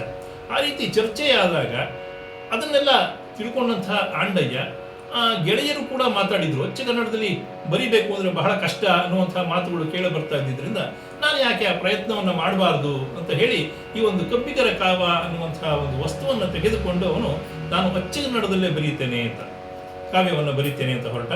ಮತ್ತು ಅವನೇ ಹೇಳ್ಕೊಂಡ ಹಾಗೆ ಈ ಕಾವ್ಯವನ್ನು ಬರೆಯೋವಾಗಲೇ ಅಥವಾ ಬರೆದ ನಂತರವೂ ಅವನ ಪಂಡಿತರಿಗೆ, ಗೆಳೆಯರಿಗೆಲ್ಲ ತೋರಿಸಿದ್ದಾನೆ. ಅದನ್ನು ಅವನೇ ಹೇಳ್ಕೊಳ್ತಾನೆ. ಸಂಸ್ಕೃತ ಬಲ್ಲವರು ಇದನ್ನು ಓದ್ಬಿಟ್ಟು ಮದನ ವಿಜಯ ಅಂತ ಇದನ್ನು ಕರೆದ್ರು, ಮತ್ತು ಬೇರೆ ಕೆಲವರು ಇದನ್ನು ಬಹಳ ಚೆನ್ನಾಗಿದೆ ಸೊಬಗಿನ ಸೋನೆ ಅಂತ ಕರೆದ್ರು ಅಂತ. ಹೀಗೆ ಅವನೇ ಹೇಳ್ಕೊಂಡಿರುವಂಥ ಮಾತುಗಳದು. ಹಾಗೆ ಅನೇಕರಿಗೆ ಅದನ್ನು ತೋರಿಸಿದ್ದಾನೆ ಕಾವ್ಯವನ್ನು. ಅಚ್ಚಗನ್ನಡ ಅಂತಂದರೆ ಅವನ ಲೆಕ್ಕದಲ್ಲಿ ತತ್ಸಮ ತದ್ಭವಗಳು, ಕನ್ನಡದ ಪದಗಳು ಎಲ್ಲ. ಹಾಗಾಗಿ ಕೆಲವು ಸಂಸ್ಕೃತದ ಹಾಗೆ ಕಾಣುವ ಪದಗಳು ನಮಗೆ ಸಿಗುತ್ತದೆ, ಇದ್ರೆ ಇಲ್ಲ ಅಂತಲ್ಲ. ತದ್ಭವ ಮಾಡಿಕೊಂಡು ಅಂತ ಬಳಸಿರುವಂಥದ್ದು ಕೂಡ ನಾವು ಕಾಣಿಸ್ತೀವಿ. ಬಹಳ ಸೊಗಸಾದ ಪದಗಳು ಕೂಡ ನಮಗೆ ಸಿಗುತ್ತೆ. ಅವನು ಎಷ್ಟು ಚೆನ್ನಾಗಿ ಬಳಸಿದ್ದಾನೆ ಅನ್ನೋದು ಕೂಡ. ಗಿಣಿ ಆ ಪದಕ್ಕೆ ಕನ್ನಡದ ಅಕ್ಕಿ ಅಂತ ಬಳಸ್ತಾನೆ. ಎಷ್ಟು ಸೊಗಸಾಗಿದೆ ಅನಿಸುತ್ತೆ, ಕನ್ನಡದ ಅಕ್ಕಿ ಅಂತ ಗಿಳಿ ಅಂತಂದ್ರೆ. ಅಂದರೆ ಸಂಸ್ಕೃತದಲ್ಲಿ ಶುಕ ಭಾಷಣಿ ಅಂತ ಕರೆಯೋದಿದ್ರೆ ಕನ್ನಡದಲ್ಲಿ ಯಾಕೆ ಕನ್ನಡ ಅಕ್ಕಿ ಅಂತ ಕರಿಬಾರದು, ಚೆನ್ನಾಗಿದೆ ಅಲ್ವಾ ಅಂತ ಅನ್ಸುತ್ತೆ. ಹಾಗೆ ಎಲ್ಲ ಅವನ ಸೈನ್ಯದ ಬೇರೆ ಬೇರೆಯವರ ಹೆಸರುಗಳನ್ನೆಲ್ಲ ಆ ರೀತಿ ಕನ್ನಡದವರನ್ನು ಕರೆದಿರೋದು ಕೂಡ ಬಹಳ ಚೆನ್ನಾಗಿದೆ. ಗುಣಮಟ್ಟದ ದೃಷ್ಟಿಯಿಂದ, ಗಾತ್ರದ ದೃಷ್ಟಿಯಿಂದ ಇದು ಬಹಳ ಮಧ್ಯಮ ಕಾವ್ಯ ಅಂತ ಹೇಳಿಸ್ಕೊಂಡಿರೋದು ನಿಜ, ಇಲ್ಲ ಅಂತ ಅಲ್ಲ. ಆದರೆ ವಿಶೇಷವಾಗಿ ಭಾಷಾ ದೃಷ್ಟಿಯಿಂದ ಮಾತ್ರ ಇದು ಬಹಳ ಪ್ರಭುತ್ವದ ಕಾವ್ಯ ಅಂತ ನಾವೆಲ್ಲರೂ ಕೂಡ ಒಪ್ಕೊಂಡಿದ್ದೇವೆ. ಇನ್ನು ಹಿಂದಿನ ಕಥೆಯ ಒಂದು ಅವತರಣಿಕೆ ನಾವು ನೋಡಬಹುದು ಅಂತಂದರೆ, ಈಗಾಗಲೇ ವೀರಭದ್ರ ಯುದ್ಧಕ್ಕೆ ಹೋಗಿ ಸೋತು ಬಂದಾಗಿದೆ. ಅದು ಮುಂದಿನ ಶಿವನಿಗೂ ಮತ್ತು ಕಾಮನಿಗೂ ನಡೆಯಬೇಕಾದಂತಹ ಪ್ರಸಂಗ ಎದುರಿಗೆ ಬರುವಂತಹ ಸಂದರ್ಭ ಬಂದಿದೆ. ಅದನ್ನು ನೋಡಬೇಕು ಅಂತ ಹೇಳಿ ವಿಷ್ಣು, ಬ್ರಹ್ಮ, ದೇವತೆಗಳು ಇತ್ಯಾದಿಯರೆಲ್ಲರೂ ಕೂಡ ಆಕಾಶದಲ್ಲಿ ಸೇರ್ಕೊಂಡಿದ್ದಾರೆ ಎನ್ನುವ ಪ್ರಸಂಗ ಹಿಂದಿನ ಪದ್ಯಗಳಲ್ಲಿ ಬಂದಿತ್ತು. ಅವರೆಲ್ಲರೂ ಕೂಡ ಅಲ್ಲಿ ಆಕಾಶದಲ್ಲಿ ನಿಂತ್ಕೊಂಡು ನೋಡ್ತಾ ಇದ್ದಾರೆ, ಏನು ಮಾಡ್ತಾನೆ ಶಿವ, ಕಾಮ ಏನು ಮಾಡ್ತಾನೆ, ಹೇಗಿರುತ್ತೆ ಇವರು ಯುದ್ಧ ಅನ್ನುವ ಒಂದು ಕುತೂಹಲ ಎಲ್ಲರಲ್ಲೂ ಕಾಡ್ತಾ ಇದೆ. ಇದು ಬಹಳಷ್ಟು ಕವಿಗಳಲ್ಲಿ ಇರುತ್ತಿದ್ದು. ರಾಮ ರಾವಣ ಯುದ್ಧ ಮಾಡಬೇಕಾದ್ರೂ ದೇವತೆಗಳು ಅವರನ್ನ ಬಾಲ್ಕನಿಯ ಬಂಧುಗಳು ಅಂತ ನಮ್ಮ ಮೂರ್ತಿರಾಯರು ಕರೆದಿರ್ತಾರೆ.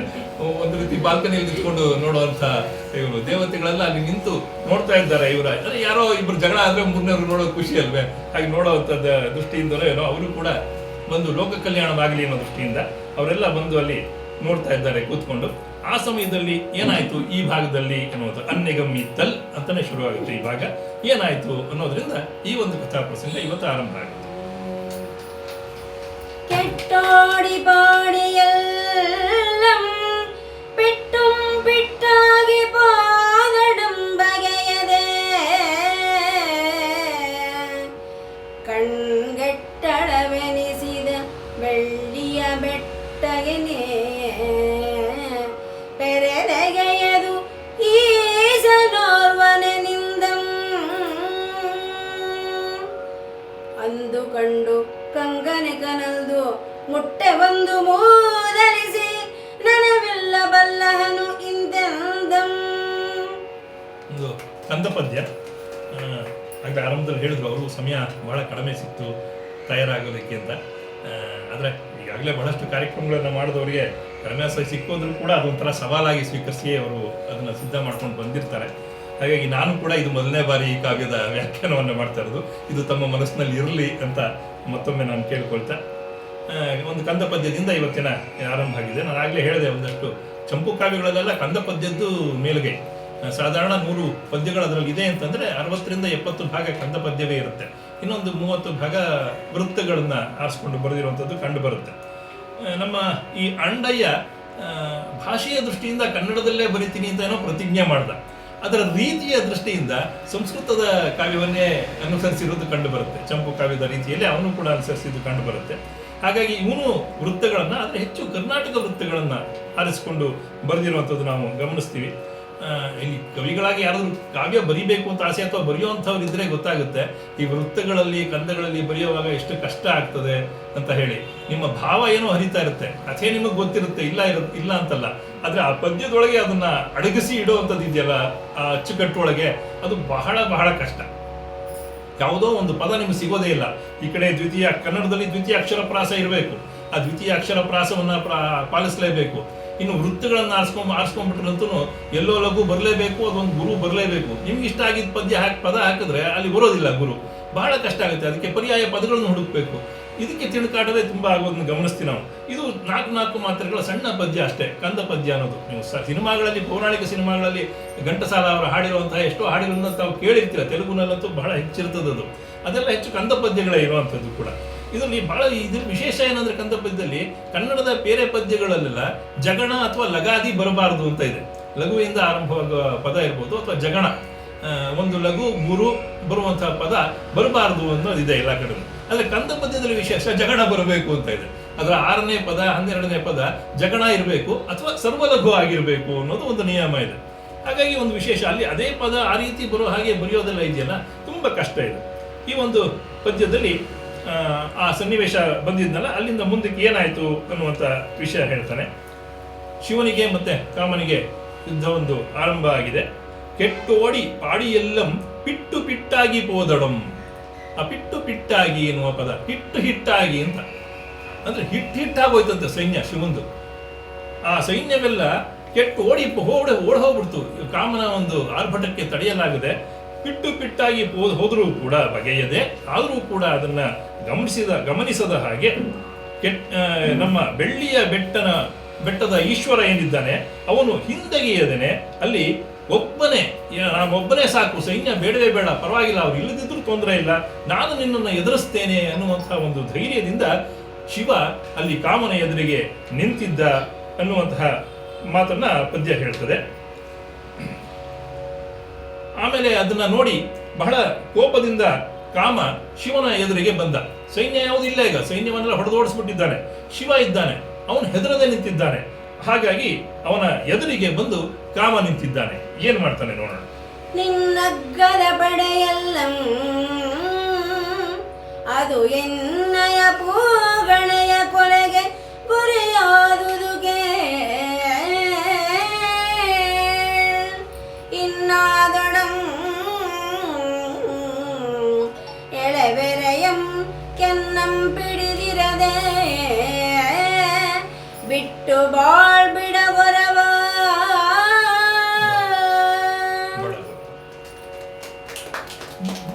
ಆ ಕೊನೆಯ ಪದ ಬಡ ಗೊರವ ಅಂತ ಅಚ್ಚ ಕನ್ನಡದ ಪದ. ನಾವು ಕನ್ನಡದಲ್ಲ ಬೈಯವ ಮಕ್ಕಳಿಗೆ ಕಾಳು ಬಡವ ಅಂತ ಬೈಯಲ್ವಾ, ಆ ರೀತಿಯಲ್ಲಿ ಬಹಳ ಪ್ರೀತಿಯಿಂದ ಬಡ ಗೊರವ ಅಂತ ಈ ಶಿವನನ್ನ ಕರೀತಾ ಇರುವಂತಹ ರೀತಿಯವನು ಶಿವನನ್ನ ರೇಗಿಸ್ತಾ ಇದ್ದಾನೆ. ಇದು ಯುದ್ಧದಲ್ಲಿ ಸಂದರ್ಭಗಳೆಲ್ಲ ಸಾಮಾನ್ಯ, ಎಲ್ಲರ ಪದ್ಯಗಳಲ್ಲೂ ಬರುತ್ತೆ.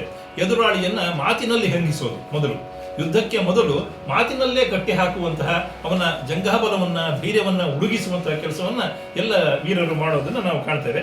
ಅದನ್ನೇ ಕಾಮ ಕೂಡ ಇಲ್ಲಿ ಮಾಡ್ತಾ ಇರೋದನ್ನ ನಾವು ನೋಡ್ತೇವೆ. ಅವನನ್ನ ಕೇಳ್ತಾನೆ, ಎಳೆ ಬಡ ಯತಿಯೇ ಅಲ್ಲಯ್ಯ ಬಡ ಗೊರವನೇ, ನಿನ್ನ ಸೈನ್ಯ ಎಲ್ಲ ಈಗಾಗಲೇ ಇಲ್ಲ, ಎಲ್ಲ ಬಿಟ್ಟು ಓಡಿ ಹೋಗಿದೆ ನನ್ನ ಹೂಬಾಣದ ಹೊಡೆತಕ್ಕೆ. ನೋಡಿ ಎಷ್ಟು ಇದು ಕಾಮನನ್ನ ಮಾತ್ರ ಎಲ್ಲೂ ಕೂಡ ಮರೆಯಲ್ಲ ಆಂಡಯ್ಯ. ಯುದ್ಧದಲ್ಲಿ ಬಂದ್ರು ಒಂದಷ್ಟು ಕಡೆ ಬಂದಿದೆ ನಿಜ, ಯುದ್ಧದಲ್ಲಿ ರಕ್ತ ಅದು ಇದು ರಾಕ್ಷಸರು ಬಂದಂತಹ ಸಂದರ್ಭದಲ್ಲಿ ಆ ಪದಗಳೆಲ್ಲ ಬಂದಿದೆ. ಅದು ಭೀಭತ್ಸರಸವನ್ನ ಹಾಕ್ಲಿಕ್ಕೋಸ್ಕರ ಆಂಡಯ್ಯ ಅಂತದನ್ನೆಲ್ಲ ಮಾಡ್ಕೊಂಡಿದ್ದಾನೆ ನಿಜ.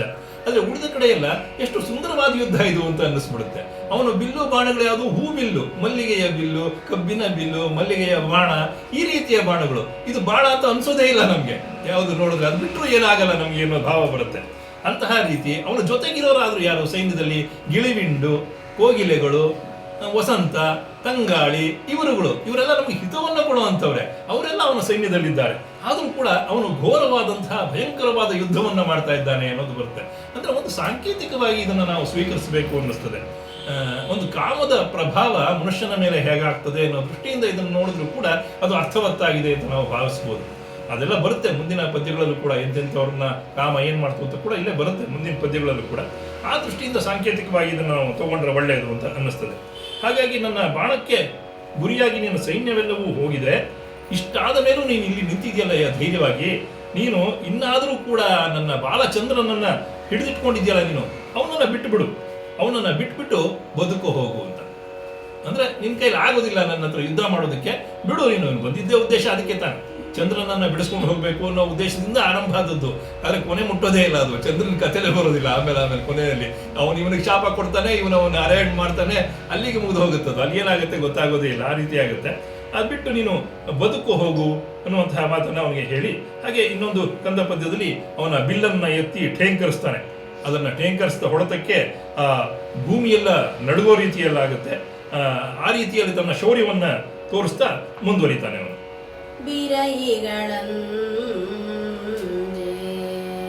ಕೂಡದರ ಕಲ್ಲರ್ದೆ ಪೌವನ ಸೀಳೆ ಬಿಚ್ಚಿದೋ ಬರಗಡು ಸೊರ್ಪು ಮೈದೆಗೆ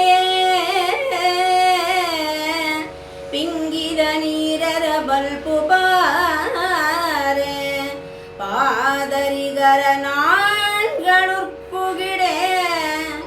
ಬಲ್ಮುಳಿ ಸಿಂದಂ ಅಗಲ್ಗೆ ಬೆತ್ತ ನಲ್ಲರ ಬಗೆ ಬಳ್ಗೆ ಜೇವಡೆಯ ಬಲ್ಲುಲಿ ನೀಡುದು ಗರ್ವವಿಲ್ಲನ. ಕರ್ಬುವಿಲ್ಲ, ಈ ಪದಗಳೆಲ್ಲ ತುಂಬಾ ಚೆನ್ನಾಗಿದೆ, ಕನ್ನಡಕ್ಕೆ ಒಗ್ಗು ಹಾಗೆ. ಕರ್ಬುವಿಲ್ಲ ಅಂತ ಕಾಮನನ ಹೆಸರನ್ನ ಕರೆಯೋದು. ಮತ್ತೆ ಇಲ್ಲಿ ಕೊಡುವಂತಹ ಈ ಪದ್ಯದ ಹೋಲಿಕೆಗಳನ್ನು ಕೂಡ ಗಮನಿಸ್ಕೊಳ್ಬೇಕು ನಾವು. ಯುದ್ಧಕ್ಕೆ ಒಗ್ಗುವಂತಹ ಹೋಲಿಕೆಗಳೇನಲ್ಲ ಇದು. ಆದ್ರೆ ಯುದ್ಧ ಮಾಡ್ತಿರೋನು ಕಾಮನಿಗೆ ಸೂಕ್ತವಾದಂತಹ ಹೋಲಿಕೆಗಳನ್ನು ತರಬೇಕಿಲ್ಲಿ. ಬೇರೆ ಯುದ್ಧಗಳ ಹಾಗೆ ಅವನು ಕೈ ಮುರಿದು ಹಾಕ್ದ, ಕಾಲು ಮುರಿದ, ಎದೆ ಬಗ್ದ, ರಕ್ತ ಚೆಲ್ತು, ಇಂಥದ್ದೆಲ್ಲ ಬರೆದ್ರೆ ಚೆನ್ನಾಗಾಗೋದಿಲ್ಲ. ಅದು ಕಾಮನ ಬಗೆಯೇ ಬೇರೆ, ಅದಕ್ಕೆ ತಕ್ಕ ಹಾಗೆ ಇದನ್ನ ಬರೆದಿರುವಂಥದ್ದನ್ನು ನಾವು ಗಮನಿಸ್ತೇವೆ. ಬಿರೈಗಳಂಜೆ, ಬಿರೈ ಅಂದ್ರೆ ವಿರಹ ಅನ್ನೋ ಅರ್ಥದಲ್ಲಿ, ವಿರಹವನ್ನ ತದ್ಭವ ಮಾಡ್ಕೊಂಡಿದ್ದಾರೆ ಬಿರೈಗಳು ಅಂತ. ವಿರಹಿಗಳಂಜೆ ಅಂದ್ರೆ ವಿರಹಗಳೆಲ್ಲ ಅಂಜುವ ಹಾಗೆ, ಯಾಕೆ ಕಾಮ ಬಂದಿದ್ದಾನೆ, ಹಾಗಾಗಿ ವಿರಹಿಗಳಂಜಬೇಕು, ಪ್ರೇಮಿಗಳಂಜಬೇಕು, ವಿರಹಿಗಳಂಜಬೇಕು, ಉಳಿದವರಲ್ಲ, ಅವರು ಅಂಜುವ ಹಾಗೆ ಕೂಡದೇ ಇದ್ದವರು ಅಂದ್ರೆ ಒಬ್ಬರಿಗೊಬ್ಬರು ಸೇರದೆ ಯಾವುದೋ ಕಾರಣಕ್ಕೆ ಸೇರಲಿಲ್ಲ ಅಂತ ಇಟ್ಕೊಳ್ಳೋಣ. ವಿಪ್ರಲಂಬ ಶೃಂಗಾರ ಅಂತ ಕರಿತೀವಿ ಅದನ್ನ. ಶೃಂಗಾರದಲ್ಲೂ ಎರಡು ಬಗೆ, ಒಂದು ಸಂಭೋಗ ಶೃಂಗಾರ, ಒಂದು ವಿಪ್ರಲಂಗ ಶೃಂಗಾರ ಅಂತ ಕರಿತೀವಿ.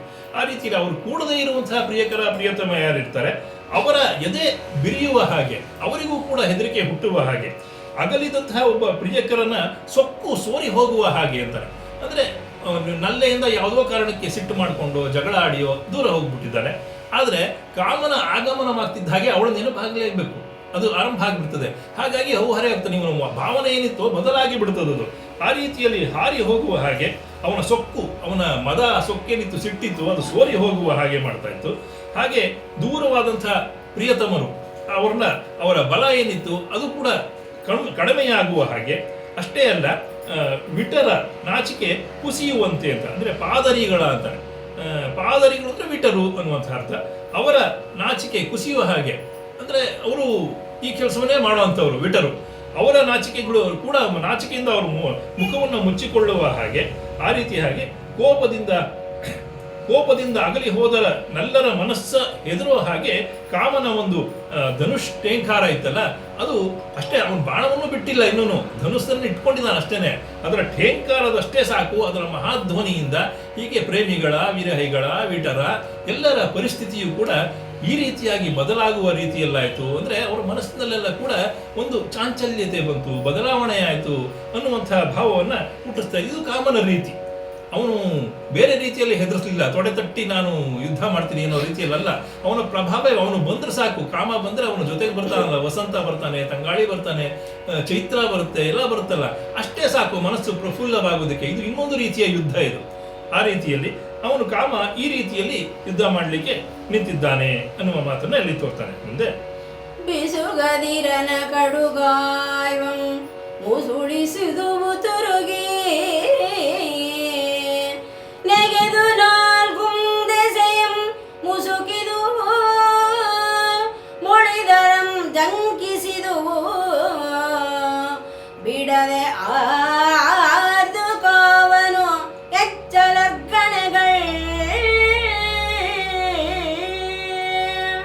ಎಚ್ಚಲರ್ಗಣೆಗಳು. ಈಗ ಬಾಣವನ್ನು ಬಿಡ್ತಾ ಇದ್ದಾನೆ ಅವನು. ಗಣೆ ಅಂದ್ರೆ ಬಾಣ, ಎಚ್ಚಲು ಅಂದ್ರೆ ಬಿಡುವುದು ಅನ್ನೋ ಅರ್ಥ. ಎಚ್ಚಲ್ ಅಂದ್ರೆ ಅದು ಬೇರೆ ಕವಿಗಳಲ್ಲೂ ಗಮನಿಸಿರ್ತೀನಿ ನೀವು, ಕುಮಾರವ್ಯಾಸನಲ್ಲೂ ಎಲ್ಲ ಬರ್ತದೆ ಪದ್ಯ, ಆ ಪದಗಳು ಬರುತ್ತೆ. ಬಿಸುಗದಿರನ ಕಡುಗಾಯ್ದಂ ಮುಸುಳಿಸಿದವು ಅಂತ. ಬಿಸುಗದಿರ ಅಂದ್ರೆ ಸೂರ್ಯ ಅಂತ ಅರ್ಥ. ಆ ಸೂರ್ಯನ ಪ್ರಖರವಾದಂತಹ ಕಿರಣಗಳು ಇತ್ಯಾದಿ ಏನಿದೆ, ಅವನ ಬೆಳಕೇನಿದೆ, ಅದನ್ನ ಮುಸುಳಿಸಿದವು, ಅದು ಮುಬ್ಬಾಗುವ ಹಾಗೆ ಮಾಡ್ತಂತೆ. ಯಾವುದು?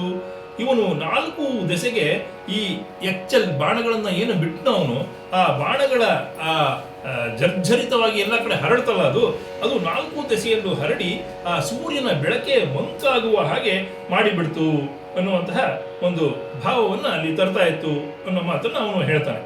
ಹಾಗೆ ಮುಂದೆ ಇವು ಮುನ್ನ ಆರಾರ್ ಬಲ್ಬಂ ನೆಲೆಗಿಡಿಸವು ಆರಾರ ತಕ್ಕಂ ನೆಲೆಕ್ಕಿಕ್ಕವು ಇವು ಆರಾರುಕ್ಕನೊತ್ತಂಬರಿದು ಕಿಡಿಸವು ಆರಾರ ಕಾಯ್ವೆಲ್ಲವಂ ನೂಂಕವಿವಾರೇಳ್ಗೆಯಂ ಕುಂದಿಸಿ ಕಳೆಯವೋ ಇವು ಆರಾರ ಕಲ್ಮೈಗಳೊಳ್ ನಾಟವೆನ್ನುತ್ತ ಅಂತೂ ಎಲ್ಲರುಂಬಾಯ್ಬಿಡೆ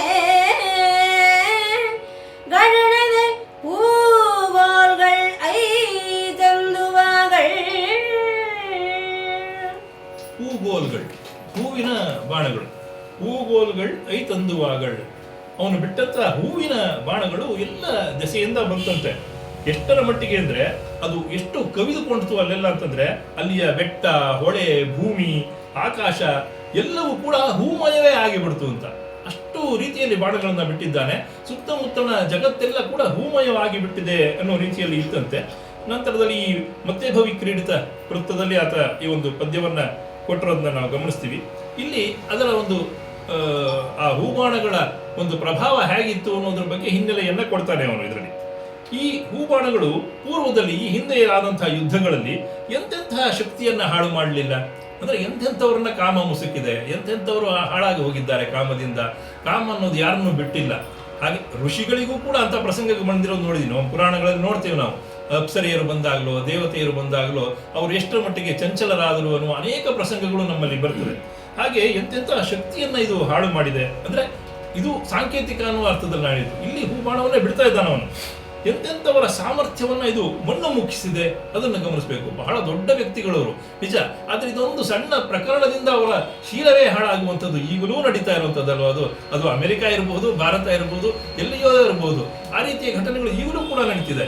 ಅವರ ಜೀವನದಲ್ಲಿ ಬೇರೆನೆಲ್ಲ ಸಾಧನೆ ಮಾಡಿದ್ರು, ಇದೊಂದು ಸಣ್ಣ ವೀಕ್ನೆಸ್, ಈ ಒಂದು ಸಣ್ಣ ವಿಷಯದಿಂದ ಅವರು ಕೆಳಗೆ ಬಿದ್ದಂತಹ ಪ್ರಸಂಗವನ್ನು ನಾವು ನೋಡ್ತೇವೆ. ಅಂಥದ್ದು ಕಾಮನ ಒಂದು ಕೆಲಸ. ಹಾಗೆ ಮಾಡ್ತಾನವನು.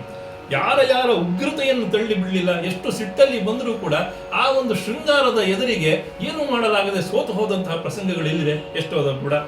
ಹಾಗೆ ಯಾರ್ಯಾರ ಹೆಚ್ಚಳವನ್ನ ಅವರು ಎಷ್ಟೆಷ್ಟು ಮಟ್ಟಿಗೆ ಏಳಿಗೆಯನ್ನ ಮಾಡಿದ್ರೋ ಅದನ್ನೆಲ್ಲ ಕುಗ್ಗಿಸಿ ಬಿಡ್ತು. ಅವರು ಅಲ್ಲಿಂದ ಒಂದೇ ಬಾರಿಗೆ ಧುಳುಮ್ ಅಂತ ಕೆಳಗೆ ಬೀಳೋ ಹಾಗೆ ಮಾಡಿರುವಂತಹ ಪ್ರಸಂಗಗಳಿದೆ. ಇದು ಕಾಮನ ಶಕ್ತಿ. ಹಾಗಾಗಿ ಎಂತೆಂಥವರ ಕಲ್ಲು ಮೈಗಳನ್ನ ಕಲ್ಲು ಮೈಗಳು ಅಂದ್ರೆ ಇಲ್ಲಿ ಹೂವಿನ ಬಾಣಗಳು ಭೇದಿಸ್ತು ಅನ್ನೋ ಅರ್ಥ, ಆದ್ರೆ ಅವರ ಮನಸ್ಸನ್ನ ಭೇದಿಸ್ತದೆ ಅಂತ. ಕಾಮನ ಬಾಣಗಳು ಮನಸ್ಸನ್ನೇ ಚಾಂಚಲ್ಯಗೊಳಿಸಿ ಭೇದಿಸುವಂತಹ ಶಕ್ತಿ ಅದಕ್ಕಿದೆ. ಹೀಗೆ ಎಲ್ಲರೂ ಕೂಡ ಅಲ್ಲಿದ್ದಂಥ ದೇವತೆಗಳು ಇತ್ಯಾದಿಗಳು ಕೂಡ ಅದರ ಬಗ್ಗೆ ಆಡಿಕೊಳ್ತಾ ಇರೋ ಹಾಗೆ ಈ ಹೂಬಾಣಗಳು ಹಿಂಡು ಹಿಂಡಾಗಿ, ಅಂದ್ರೆ ಒಂದೆರಡಲ್ಲ ಅವನು ಬಿಟ್ಟಿದ್ದು, ಬಾಣಗಳ ಪರಂಪರೆಯಲ್ಲಿ ಬಂದು ತುಂಬಿಕೊಳ್ತಾ ಇತ್ತು. ಆ ರೀತಿಯಲ್ಲಿ ಬಾಣಗಳು ಬಂದ್ವು ಅನ್ನತ್ತೆ. ಅದನ್ನೇ ಮುಂದುವರಿಸ್ತಾ ಬಾವಿಡೆ ಬಲ್ಲಿದಲ್ಪಡರೆ ಗಂಡರ್ಜಾರೆ ಕೈಕೊಳ್ಳದಗ್ಗದ ಬೀರರ್ ತೆಗೆದೋಡೆ ಸೋರರಿಕೆ ಯಾಳ್ಗಳ್ ಬಳ್ಕಿ ಬೆಂಬೀರೆ ಪೆಚ್ಚಿದ ಕಂಪಿಂಗೆಳೆ ಸಿರ್ಪ ತುಂಬಿ ಕರಿಕಂ ತಾಗಿರ್ಪಿನಂ ಬಂದುವೋರೊರ್ಮದರೊಳ್ ಮಾವಿನ ಬಳ್ಳಿ ಮಲ್ಲಿಗೆಯ ಕೋಲೆತ್ತಲು ಕಾವನ.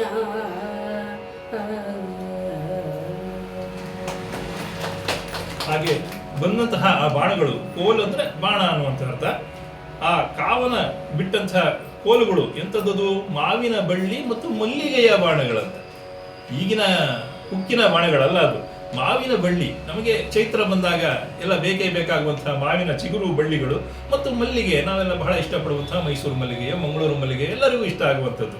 ಅಂತಹ ಬಾಣಗಳು ಅಲ್ಲೆಲ್ಲ ಕೂಡ ಬಂತು ಅಂತ ಹೇಳ್ತಾ ಮತ್ತೆ ಅದರ ಶೌರ್ಯವನ್ನ ಹೇಳ್ಕೊಳ್ತಾ ಇದ್ದಾನೆ. ಹೇಗಪ್ಪ ಇತ್ತು ಅಂತಂದ್ರೆ, ಅದಟರ್ ಬಾಯ್ ಬಿಡೆ ಅಂದ್ರೆ ಶೂರರಾದವರು ದೈನ್ಯಕ್ಕೆ ಬರುವ ಹಾಗೆ ಮಾಡಿಬಿಡ್ತಾ ಇರ್ತಂಥದ್ದು. ಎಂತಹ ಶೂರರಾದರೂ ಕೂಡ ಶೃಂಗಾರ ಅಥವಾ ಪ್ರೀತಿ, ಪ್ರೇಮ ಈ ಭಾವಗಳು ಅವರನ್ನ ಕೆಳಕ್ಕೆ ಮಾಡಿಬಿಡ್ತದೆ. ಅವರ ಆ ಭಾವವನ್ನೆಲ್ಲ ತಣ್ಣಗೆ ಮಾಡುವಂತಹ ಶಕ್ತಿಯನ್ನು ಅದು ಹೊಂದಿರುತ್ತೆ. ಆ ರೀತಿ ಅವರು ದೈನ್ಯಕ್ಕೆ ಬರುವ ಹಾಗೆ ಬಲಿಷ್ಠರಾದವರು ಬೆದರುವ ಹಾಗೆ, ಏನಪ್ಪ ಎಲ್ಲಿ ಹೋಯ್ತು ನನ್ನ ಶಕ್ತಿ ಇಲ್ಲ ಅಂತ ಅವರೇ ಹೆದರ್ಕೊಳ್ಬೇಕು. ಆ ರೀತಿಯಲ್ಲಿ ಕಾಮ ಎಲ್ಲರನ್ನೂ ಕೂಡ ಸುಧಾರಿಸಿಬಿಡುತ್ತೆ ಒಂದು ಮಟ್ಟಕ್ಕೆ, ಅಥವಾ ಒಂದು ಬೇರೆ ದಾರಿಗೂ ಕೂಡ ಎಳೆದು ಬಿಡುತ್ತೆ ಅನ್ನೋದನ್ನು ಕೂಡ ನಾವು ಇಟ್ಕೊಳ್ಬಹುದು ಆ ರೀತಿಯಲ್ಲಿ. ಹಾಗೆ ಕಲಿಗಳು ಯಾರು ಶೌರ್ಯವಂತರಿರ್ತಾರೋ ಅವರು ಕಾಲಿಗೆ ಬುದ್ಧಿ ಹೇಳುವಂತೆ, ಅವರು ನಿಲ್ಲಲಾರದೆ ಅದರಿಗೆ ಬೇಡಪ್ಪ ಸಹವಾಸವೇ ಬೇಡ ನನಗೆ ಅಂತ ಹೆದರಿ ಓಡುವ ಹೋಗುವ ಹಾಗೆ ಹಿಂಜರಿಯದೇ ಇರುವಂತಹ ವೀರರು ಕೂಡ ಕಂಬಿಕಿತ್ತು ಓಡುವ ಹಾಗೆ, ಅವರು ಅದರ ಎದುರಿಗೆ ನಿಲ್ಲಲಿಕ್ಕೆ ಸಾಧ್ಯ ಇಲ್ಲ. ಅಂಥದ್ದು ಶೌರ್ಯ ನಮ್ಮ ಕಾಮನ ಬಾಣಗಳದ್ದು ಅಂತ ಹೇಳ್ತಾ, ಹೆಸರಾದಂತಹ ಬಂಟರು ಹೆದರಿ ಶರಣಾಗುವ ಹಾಗೆ ಮಾಡುವಂತಹ ಬಾಣಗಳು ಎಂತಹ ಬಾಣಗಳವು ಅಂದ್ರೆ, ಈ ದುಂಬಿಗಳು ಹೇಗೆ ಸುಗಂಧಕ್ಕೆ ಹಾರಿ ಓಡಿ ಬರ್ತವೋ ಆ ದುಂಬಿಗಳು ಆ ಬಾಣಗಳಿಗೆ ಗರಿಗಳೆನಿಸುವ ಹಾಗೆ ಇದ್ವಂತೆ. ಹೂವಿನ ಬಾಣ ಅದು, ಮಲ್ಲಿಗೆಯ ಬಾಣ, ಅದಕ್ಕೆ ದುಂಬಿಗಳು ಬಂದಿದ್ದು. ಅದರ ಹಿಂಭಾಗದಲ್ಲಿ ಗರಿಗಳಿರ್ತದಲ್ಲ ಬಾಣದ ಹಿಂಭಾಗದಲ್ಲಿ, ಆ ರೀತಿಯಲ್ಲಿ ದುಂಬಿಗಳ ಒಂದು ಗರಿಗಳು ಇರುವಂತಹ ಬಾಣ ಒಮ್ಮಿಂದೊಮ್ಮೆಲೆ ಆ ಮಾವಿನ ಮಲ್ಲಿಗೆಯ ಬಾಣಗಳು ಎತ್ತೆತ್ತಲಿಂದಲೋ ಕವಿದು ಬಂದವು ಅಂತ. ಹೇಗೆ ಬಂತು ಅಂತ ಗೊತ್ತಾಗ್ಲಿಲ್ಲ, ಸೂರ್ಯನ ರಶ್ಮಿಯನ್ನೇ ಮುಳಿಸುವ ಹಾಗೆ ಬಂತು ಅಂತ ಹೇಳಿದ್ದಾನೆ. ಹಾಗೆ ಎಲ್ಲ ದಿಕ್ಕುಗಳಂತಲೂ ಕೂಡ ಆ ಬಾಣಗಳು ಬಂತು ಅಂತ ಹೇಳ್ತಾ ಮುಂದುವರಿಸ್ತಾನೆ. ಕಣೆ ಕಣೆಯನುಗೊಳ್ಳುವ ತೆರದಿ ಕಣೆ ಕಣೆಯಂ ಕರೆವ ತೆರದಿ ಎಂಟುಂ ದೆಸೆಯೊಳ್ ಕಣೆ ಕಣೆಯ ನೀಂಬ ತೆರದಿ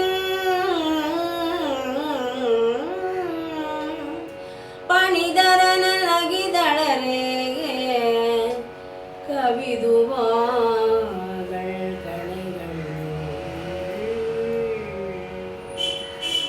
ಕಣೆ ಅಂದ್ರೆ ಮತ್ತೆ ಬಾಣ ಅಂತಾರೆ ಅರ್ಥ.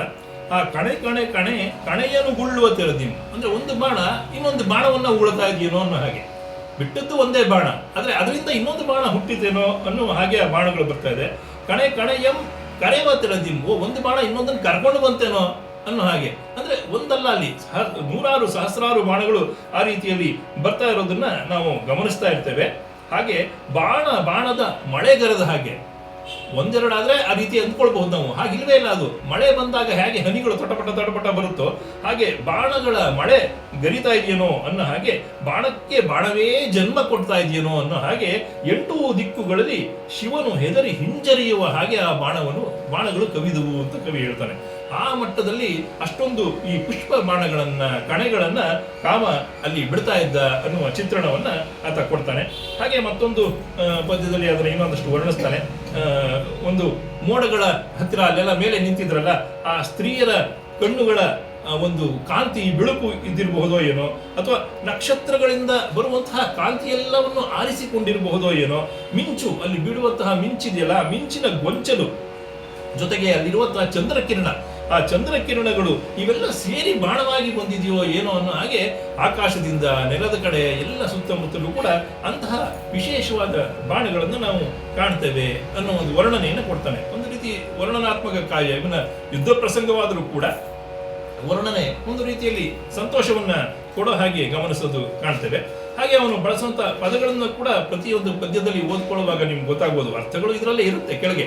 ನಾನು ಅದನ್ನೇ ನೋಡ್ಕೊಂಡು ಹೇಳ್ತಾ ಇರ್ತೀನಿ ಅಷ್ಟೇ. ಅದ್ರ ಜೊತೆಗೆ ಗಮನಿಸಬೇಕಾದ ವಿಷಯ ಏನು ಅಂದ್ರೆ, ಅವನು ಬಳಸುವಂತಹ ಪದಗಳು, ಕನ್ನಡದ ಪದಗಳನ್ನು ಅವನು ಹೆಕ್ಕಿ ತಂದಿರ್ತಾನಲ್ಲ, ಅದು ಸಮಸಂಸ್ಕೃತ ಇರಬಹುದು, ತದ್ಭವ ತತ್ಸಮಗಳಿರ್ಬೋದು, ಅದನ್ನು ಎಷ್ಟು ಚೆನ್ನಾಗಿ ಅವನು ಬಳಸ್ತಾನೆ. ಜೊತೆಗೆ ಸುಮ್ಮನೆ ಯಾವುದಕ್ಕೋ ಬೇಕು ಅಂತ ಹಾಕಿರೋ ಪದಗಳಲ್ಲ, ಹಾಡುವಾಗ ಗಮನಿಸಬಹುದು, ಬಹಳ ಸುಲಲಿತವಾಗಿ ಹಾಡೋ ಹಾಗಿರುತ್ತದು, ಛಂದಸ್ಸಿಗೆ ತಕ್ಕ ಹಾಗೆ ಹಾಡೋ ಹಾಗಿದೆ.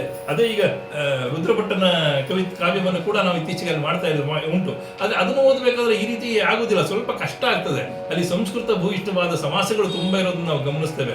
ಹಾಡುವಾಗ ಎಲ್ಲೋ ಒಂದು ಕಡೆ ಸಣ್ಣದಾಗಿ ತಪ್ಪಿ ಹೋಗುವಂಥದ್ದು, ಅಥವಾ ಮತ್ತೆ ಹಿಂದೆ ಹೋಗಿ ಬರುವಂಥದ್ದು, ಪದವಿಭಾಗ ತಪ್ಪಾಗುವಂಥದ್ದು, ಇಂಥದ್ದು ಆಗುವ ಸಾಧ್ಯತೆಗಳಲ್ಲಿ ಹೆಚ್ಚಿರ್ತದೆ. ಎಲ್ಲ ಇಲ್ಲ, ಹಾಗಿಲ್ಲ, ಬಹಳ ಸುಲಲಿತವಾಗಿ ಇದು ಓಡಿಸ್ಕೊಂಡು ಹೋಗುವಂಥದ್ದನ್ನ ನಾವು ಗಮನಿಸ್ತೇವೆ. ಅದು ಕೂಡ ಆಂಡಯ್ಯನ ಒಂದು ಶಕ್ತಿ ಅಂತ ನಾವು ಭಾವಿಸಬಹುದು ಅಂತ ಭಾವಿಸ್ತೇನೆ. ಮುಂದೆ ಗರಣದೆ ಮಾದೇವಿಯ ಬಗೆಯೊಡೆಯನನು ಕದಂಬಿನುಳ್ ಕೈ ಮೊಗದುಳ್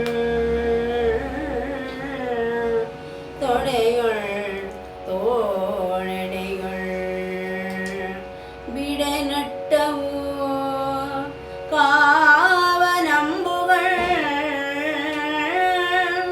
ತಾವು 5 ನಟ್ಟು. ಈಗ ಅವನು ಬಿಟ್ಟಂತಹ ಹೂವಿನ ಬಾಣಗಳು, ಪಂಚಬಾಣ, ಅವನು ಪಂಚಶರ ಅಂತ ನಾವು ಕರಿತೀವಿ ಮನ್ಮಥನನ್ನ.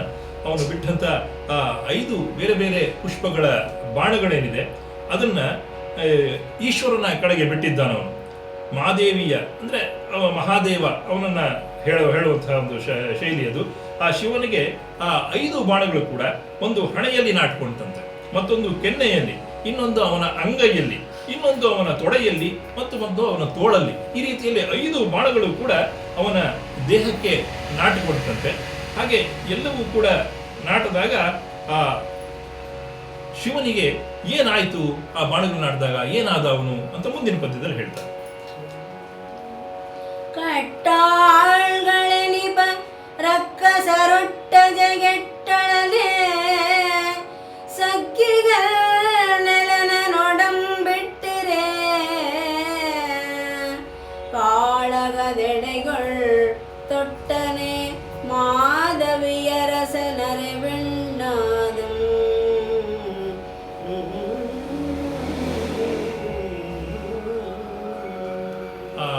ಯುದ್ಧವನ್ನ ನೋಡ್ತಾ ಇದ್ರಲ್ಲ, ಮೇಲೆಲ್ಲ ಸೇರಿ ಸುತ್ತಲೂ ಸೇರಿ ಎಲ್ಲ ನೋಡ್ತಾ ಇದ್ರಲ್ಲ, ಅಲ್ಲಿ ಅನೇಕರಿದ್ರು, ಕಡುಗಲಿಗಳು ಅನ್ನಿಸ್ಕೊಂಡಂತಹ ರಾಕ್ಷಸರಿದ್ರು. ಅವರಿಗೂ ಕೂಡ ಭಯ ಆಯ್ತಂತೆ ಶಿವನ ಪರಿಸ್ಥಿತಿಯನ್ನ ನೋಡಿ, ಇದೇನಪ್ಪ ಹೀಗಾಗೋಯ್ತು ಅಂತ. ಹಾಗೆ ಅಲ್ಲಿರುವಂತಹ ಸುರರು, ದೇವತೆಗಳು ಕೂಡ ನೆಲವನ್ನ ಅಪ್ಪಿಕೊಳ್ಳೋ ಹಾಗಾಯ್ತಂತೆ, ಕೆಳಗೆ ಬಿದ್ದು. ಅಷ್ಟರ ಮಟ್ಟಿಗೆ ಅವರಿಗೆ ಭಯವಾಯ್ತಂತೆ ಸ್ವರ್ಗಲೋಕದವರಿಗೂ ಕೂಡ. ಯಾತಕ್ಕೆ ಅಂತಂದ್ರೆ ಶಿವ ಒಮ್ಮಿಂದೊಮ್ಮೆಗೆ ಅರ್ಧನಾರೀಶ್ವರನಾಗ್ಬಿಟ್ಟ ಅನ್ನುವ ಕಲ್ಪನೆಯನ್ನು ಇಲ್ಲಿ ತರ್ತಾರೆ. ಅರೆವೆಣ್ಣಾದನು ಅಂತ, ಅರ್ಧ ಹೆಣ್ಣು ಅರ್ಧ ಗಂಡಾದ ಅವನು ಅನ್ನೋ ರೀತಿಯಲ್ಲಿ ನಮ್ಮ ಕಲ್ಪನೆಯನ್ನೇ ಅವನು ಬೇರೆ ರೀತಿಯಲ್ಲಿ ಉಪಯೋಗಿಸ್ಕೊಂಡಿದ್ದಾನೆ. ಇಲ್ಲಿ ಚಂದ್ರನನ್ನ ಅವನು ಕದ್ಕೊಂಡ ಅಂತ ತರ್ತಾನೆ. ಯಾಕೆಂದ್ರೆ ಅವನು ಶಿವ ಚಂದ್ರನ ಜಟೆಯಲ್ಲಿ ಇರೋ ಆದ್ರಿಂದ ಆ ಒಂದು ಭಾಗವನ್ನು ಹಾಗೆ ತಗೊಂಡಿದ್ದಾನೆ. ಈ ಅರ್ಧನಾರೀಶ್ವರ ಕಲ್ಪನೆಯನ್ನ ಈ ರೀತಿಯಲ್ಲಿ ತೆಗೆದುಕೊಂಡಿರೋದನ್ನು ನಾವು ಗಮನಿಸ್ತೇವೆ.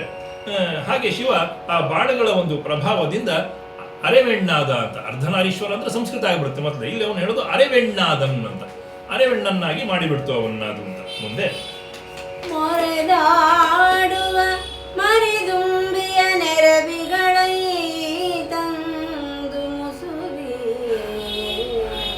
ಹೊಸಗಂಬನುಣುತ್ತಿರೆ ಕಾವನ ಮೇಲ್ ಅಂದು ಅಚ್ಚರಸಿಯ ಇಚ್ಛೆಯೊಳಗೆ ಮುಗುಳ ಮಳೆಯಂ ಕರೆದಲ್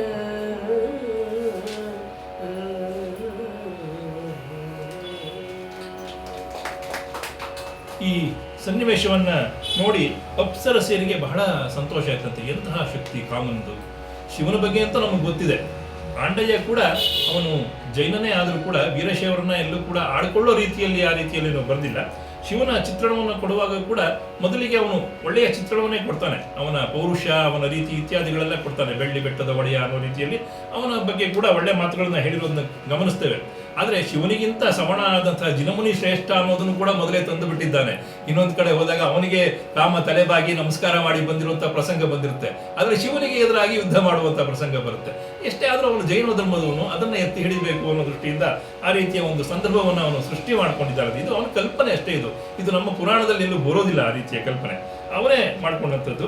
ಹಾಗಾಗಿ ಅಪ್ಸರಸಿಯರೆಲ್ಲ ಇವನ ಶೌರ್ಯಕ್ಕೆ ಮೆಚ್ಚಿಕೊಂಡು ಅವನ ಮೇಲೆ ಹೂವಿನ ಮಳೆಯನ್ನೇ ಸುರಿಸಿಬಿಟ್ರು. ಎಂತ ಹೂವಿನ ಮಳೆ ಅಂತಂದ್ರೆ ದುಂಬಿಯ ಮರಿಗಳು ಗುಯ್ಗುಡ್ತಾ ಇತ್ತಂತೆ. ಅಂತಹ ಹೊಸ ಹೂವುಗಳು, ಅಂದ್ರೆ ಮಕರಂದ ತುಂಬಿದಂತಹ ಹೂಗಳು, ದುಂಬಿಯ ಹಿಂಡು ಅಲ್ಲೆಲ್ಲ ಮಕರಂದ ಅದನ್ನು ಕುಡಿಯೋದಕ್ಕೆ ಬರ್ತಾ ಇರೋ ಆಗ್ಲೇನೆ ಆ ಹೂವುಗಳನ್ನೇ ತೆಗೆದು ಒರೆಸಿದ್ರು. ಅಂದ್ರೆ ಎರಡೆರಡು ಇತ್ತು ಅಲ್ಲಿ, ಹೂವುಗಳು ದುಂಬಿಗಳು ಎಲ್ಲವನ್ನೂ ಕೂಡ ಅವನ ಜೊತೆಯವರೇ ತಾನೆ, ಕಾಮನ ಜೊತೆಯವರೇ ಅವರು. ಅವನಿಗೇನು ಹೆದರಿಕೆ ಆಗುವಂಥದ್ದು ಏನಲ್ಲ ಅದು.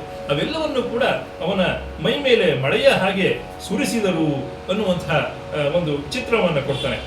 ಈಗ ಅದನ್ನು ನೋಡಿ ಶಿವನಿಗೆ ಅಧಿಕವಾದಂತಹ ಕೋಪ ಬಂತು ಅನ್ನುವಂತಹ ಮಾತು ಹೇಳ್ತಾನೆ. ಬಹಳ ಅಧಿಕವಾದ ಕೋಪ ಬಂತು ಅನ್ನುವಂತಹ ಮಾತನ್ನು ಹೇಳ್ತಾನೆ.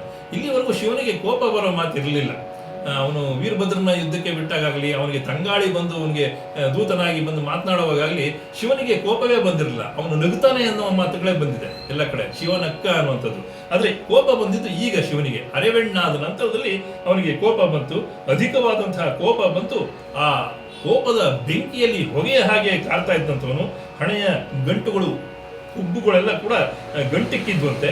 ಆ ಬೆಂಕಿಯ ಜ್ವಾಲೆಯ ಹಾಗೆ ಕಣ್ಣುಗಳು ಕೆಂಪೇರಿದ್ವಂತೆ. ಇದು ಕೋಪದ ವರ್ಣನೆ. ಸಹಜವಾಗಿ ಒಬ್ಬ ಮಾನವ ಸ್ವಭಾವದ, ನಮಗೂ ಆಗುತ್ತೆ, ಎಲ್ಲರಿಗೂ ಆಗುತ್ತೆ. ಕೋಪ ಬಂದಾಗ ಹೇಗಿರುತ್ತೆ ನಮ್ಮ ಮುಖ ಅನ್ನೋದು ಗೊತ್ತಿದೆ, ನಮಗೂ ಕೂಡ ಗೊತ್ತಿದೆ. ಬೇರೆಯವ್ರದ್ದು ಮುಖ ನೋಡಿದಾಗಲೇ ಗೊತ್ತಾಗುತ್ತೆ ನಮ್ಗೆ ಅವ್ರ ಕೋಪ ಬಂದಿದೆ ಅನ್ನೋಂಥದ್ದು ಗೊತ್ತಾಗುತ್ತೆ. ಹಾಗೆ ಆ ಆಘಾತದಿಂದ ಅವನು ಭೂಮಿಯೇ ನಡುಗುವುದೋ ಅನ್ನೋ ಹಾಗೆ ಮುಂದೆ ಅವನು ಮಾತನಾಡುವಂತಹ ಒಂದು ರೀತಿ ಏನಿದೆ ಅದರ ಮುನ್ನೆಲೆಯನ್ನು ಹಾಗೆ ಅವನ ತುಟಿ ಅದರ್ತಾ ಇತ್ತಂತೆ. ಅಂದ್ರೆ ಏನೋ ಅವನು ಮಾಡ್ಬಿಡ್ತಾನೆ, ಈಗ ಏನೋ ಹೇಳ್ಬಿಡ್ತಾನ ಅವನು ಅನ್ನೋ ಸೂಚನೆಯನ್ನು ಹಾಗೆ ಅದರ್ತಾ ಇರುವಂತಹ ತುಟಿ ನೋಡ್ತಾ ಇದ್ದಂತೆ. ಆ ಹಬ್ಬುತ್ತಾ ಇರುವಂತಹ ಆ ಕೋಪ ಅನ್ನುವಂತಹ ಬಳ್ಳಿಗೆ ಒಂದು ಆಸರಿಯ ಕಂಬ ಇದ್ದ ಹಾಗೆ ಅವನು ಹಿಡಿದಂತಹ ದಂಡ, ಆ ದಂಡ ಏನಿದೆ, ಯೋಗಿ ಅಲ್ವಾ ಅವನು ಕೂಡ ಒಂದು ದಂಡವನ್ನು ಹಿಡಿದಿರ್ತಾನೆ. ಆ ಲಾಕುಳದ ಕೋಲು ಅಂತ ಅದನ್ನು ಕರಿತಾನೆ ಇವನು. ಆ ದಂಡವನ್ನ ಕೂಡ ಅದು ಕೂಡ ಭಯವನ್ನು ಹುಟ್ಟಿಸುವ ರೀತಿಯಲ್ಲಿ ಕಾಣಿಸ್ತಾ ಇತ್ತಂತೆ. ಇವನ ಕೋಪದ ಆವೇಶ ಅದಕ್ಕೂ ತಾಗಿ ಅದು ಕೂಡ ಸಿಟ್ಟಿನಲ್ಲಿದೆ ಅನ್ನುವ ರೀತಿಯಲ್ಲಿ ಅದು ಕಾಣಿಸ್ತಾ ಇತ್ತು ಅನ್ನುವಂತಹ ಮಾತನ್ನ ಹೇಳ್ತಾನೆ. ಅದರ ನಂತರ ಚಂಪಕಮಾಲೆಯ ಒಂದು ಪದ್ಯವನ್ನ ಕೂಡ ಹೇಳ್ತಾನೆ. ಅಂದ್ರೆ ಅವನ ಸಿಟ್ಟಿಗೆ ಏನಾಯ್ತು ಅನ್ನುವಂಥದ್ದೆಲ್ಲ. ಕೋಗಿಲೆಗಳು ಕೂಡ ಹೆದರ್ಕೊಂಡ್ಬಿಡುತ್ತಂತೆ ಶಿವನನ್ನ ಕೋಪವನ್ನು ನೋಡಿ. ಆ ಗಿಳಿಗಳು ತಳಮಳಗೊಂಡು ಅಡಗಿಕೊಳ್ಳೋ ಹಾಗಾಯ್ತು. ಈ ವರ್ಣನೆಗಳನ್ನು ಕೊಡ್ತಾನೆ. ಹಾಗೆ ಇವನ ಬಗ್ಗೆ ಹೇಳ್ತಾನೆ, ಕಾಮನ ಬಗ್ಗೆ. ಶಿವನ ಬಗ್ಗೆ ಕೂಡ ಒಂದೆರಡು ಮಾತುಗಳನ್ನ ಹೇಳಿರೋದನ್ನ ನಾವು ಗಮನಿಸ್ತೀವಿ. ನಂತರದಲ್ಲಿ ಶಿವ ಮಾತಾಡೋದು ಕೂಡ ಮುಂದೆ ಬರುತ್ತೆ. ಮುಂದೆ ಪರಿಗಿಡೆ ಕಣ್ಣ ನೀರರದುದು ಎಕ್ಕ ಸರಂಗಳ ತೋರ ಮುತ್ತುಗಳು ಪುರಿದವಲಾದುವು ಇಟ್ಟ ಸಿರಿ ಕಂಡದ ಬೊಟ್ಟು ಕರಂಗಿ ಕಣ್ಗೆ ಕತ್ತು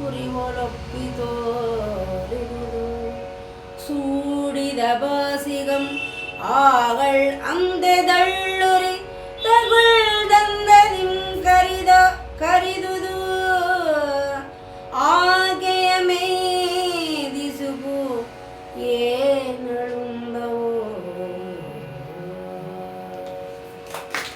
ಅವನ ಸಿಟ್ಟನ್ನ ತಡೆಯಲಾರದೆ ಆತ ಹೇಳಿದ್ದಾನೆ. ಅಂದ್ರೆ ಇವರು ಹೇಳಿದ ಪದ್ಯದ ಮೊದಲಿನ ಗದ್ಯ ಒಂದಿದೆ, ಅದು ಅಲ್ಲಿದು ನೀನು ಹಿರಿಯರು ಅನ್ನೋದನ್ನು ಕೂಡ ಲೆಕ್ಕಿಸದೆ, ಅಂದ್ರೆ ಶಿವ ಎಷ್ಟು ದೊಡ್ಡವನು ಲೋಕಕ್ಕೆ ಅನ್ನೋದನ್ನು ಕೂಡ ನೀನು ಲೆಕ್ಕಿಸದೆ ಬಹಳ ಗರ್ವದಿಂದ ನನ್ನ ಜೊತೆಗೆ ಯುದ್ಧ ಮಾಡೋದಕ್ಕೆ ಬಂದಿದ್ದೀಯ, ನೀನು ಕಾದಾಡಿದ್ಯಾ, ನನ್ನನ್ನು ಅರೆವೆಣ್ಣಾಗಿ ಮಾಡುವಂತಹ ಸ್ಥಿತಿಗೆ ತಂದಿದ್ದೀಯ ನೀನು.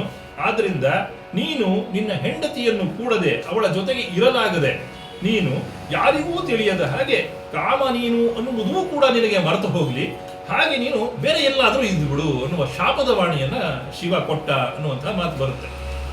ಅಂದ್ರೆ ಸಿಟ್ಟಿಗೆ ಏನಾದರೂ ಒಂದು ಪ್ರತಿಕ್ರಿಯೆ ಬೇಕಲ್ಲ, ಅದನ್ನ ಹಾಗೆ ಇಟ್ಕೊಳ್ಳೋದಕ್ಕಾಗೋದಿಲ್ಲ. ಇಲ್ಲ ಏನೋ ಹೊಡಿತೀವಿ ಅಥವಾ ಯಾವುದೋ ಒಂದು ವಸ್ತುವನ್ನು ಕೆಳಗೆ ಎತ್ತಾಕ್ತೀವಿ, ಏನೋ ಒಂದು ಪ್ರತಿಕ್ರಿಯೆ ಇರ್ತದಲ್ವ ನಮ್ದು, ಅದು ಸಣ್ಣದಿರಬಹುದು ದೊಡ್ಡದಿರಬಹುದು. ಇದು ಶಿವನ ಪ್ರತಿಕ್ರಿಯೆ. ಆ ಸಿಟ್ಟನ್ನು ತಡೆಯಲಾಗದೆ ಅವನು ಕಾಮನಿಗೆ ಶಾಪವನ್ನು ಕೊಟ್ಟಿದ್ದಾನೆ. ನಿನ್ನ ಹೆಂಡತಿಯನ್ನ ಬಿಟ್ಟು ಯಾರಿಗೂ ಗೊತ್ತಾಗದ ರೀತಿಯಲ್ಲಿ ಯಾವುದೋ ಒಂದು ಜಾಗದಲ್ಲಿ ನಿನ್ನ ಆ ಹಳೆಯದನ್ನೆಲ್ಲ ಮರೆತು ಏನೋ ಒಂದು ರೀತಿಯಲ್ಲಿ ನೀನು ಇದ್ದು ಬಿಡು, ಅದು ನಾನು ಕೊಡ್ತಾ ಇರೋ ಶಾಪ ಅಂತ ಹೇಳಿ ಅವನಿಗೆ ಶಾಪವನ್ನು ಕೊಟ್ಟನಂತೆ. ಇದು ವಸಂತ ಅವನ ಜೊತೆಲಿದ್ದಲ್ಲ, ಅವನು ಹೋಗಿ ಆತನ ಹೆಂಡತಿ ರತಿಗೆ, ಅಂದ್ರೆ ಇಚ್ಛೆಗಾರ್ತಿ, ಇಲ್ಲಿ ರತಿ ಅಂದ್ರೆ ಇಲ್ಲಿ ಇಚ್ಛೆಗಾರ್ತಿ ಅಲ್ವಾ, ಆ ಹೆಸರು ಚೆನ್ನಾಗಿದೆ, ಇಚ್ಛೆಗಾರ್ತಿ ಎನ್ನುವ ಹೆಸರು ಖುಷಿ ಆಗುತ್ತೆ. ರತಿ ಎನ್ನುವುದು ಬೇರೆ, ಆದ್ರೆ ಮನಸ್ಸಿಗೆ ಬಂದದ್ದನ್ನ ಮಾಡಿಕೊಳ್ಳುವಂಥವಳು ಇಚ್ಛೆಗಾರ್ತಿ ಅವಳು.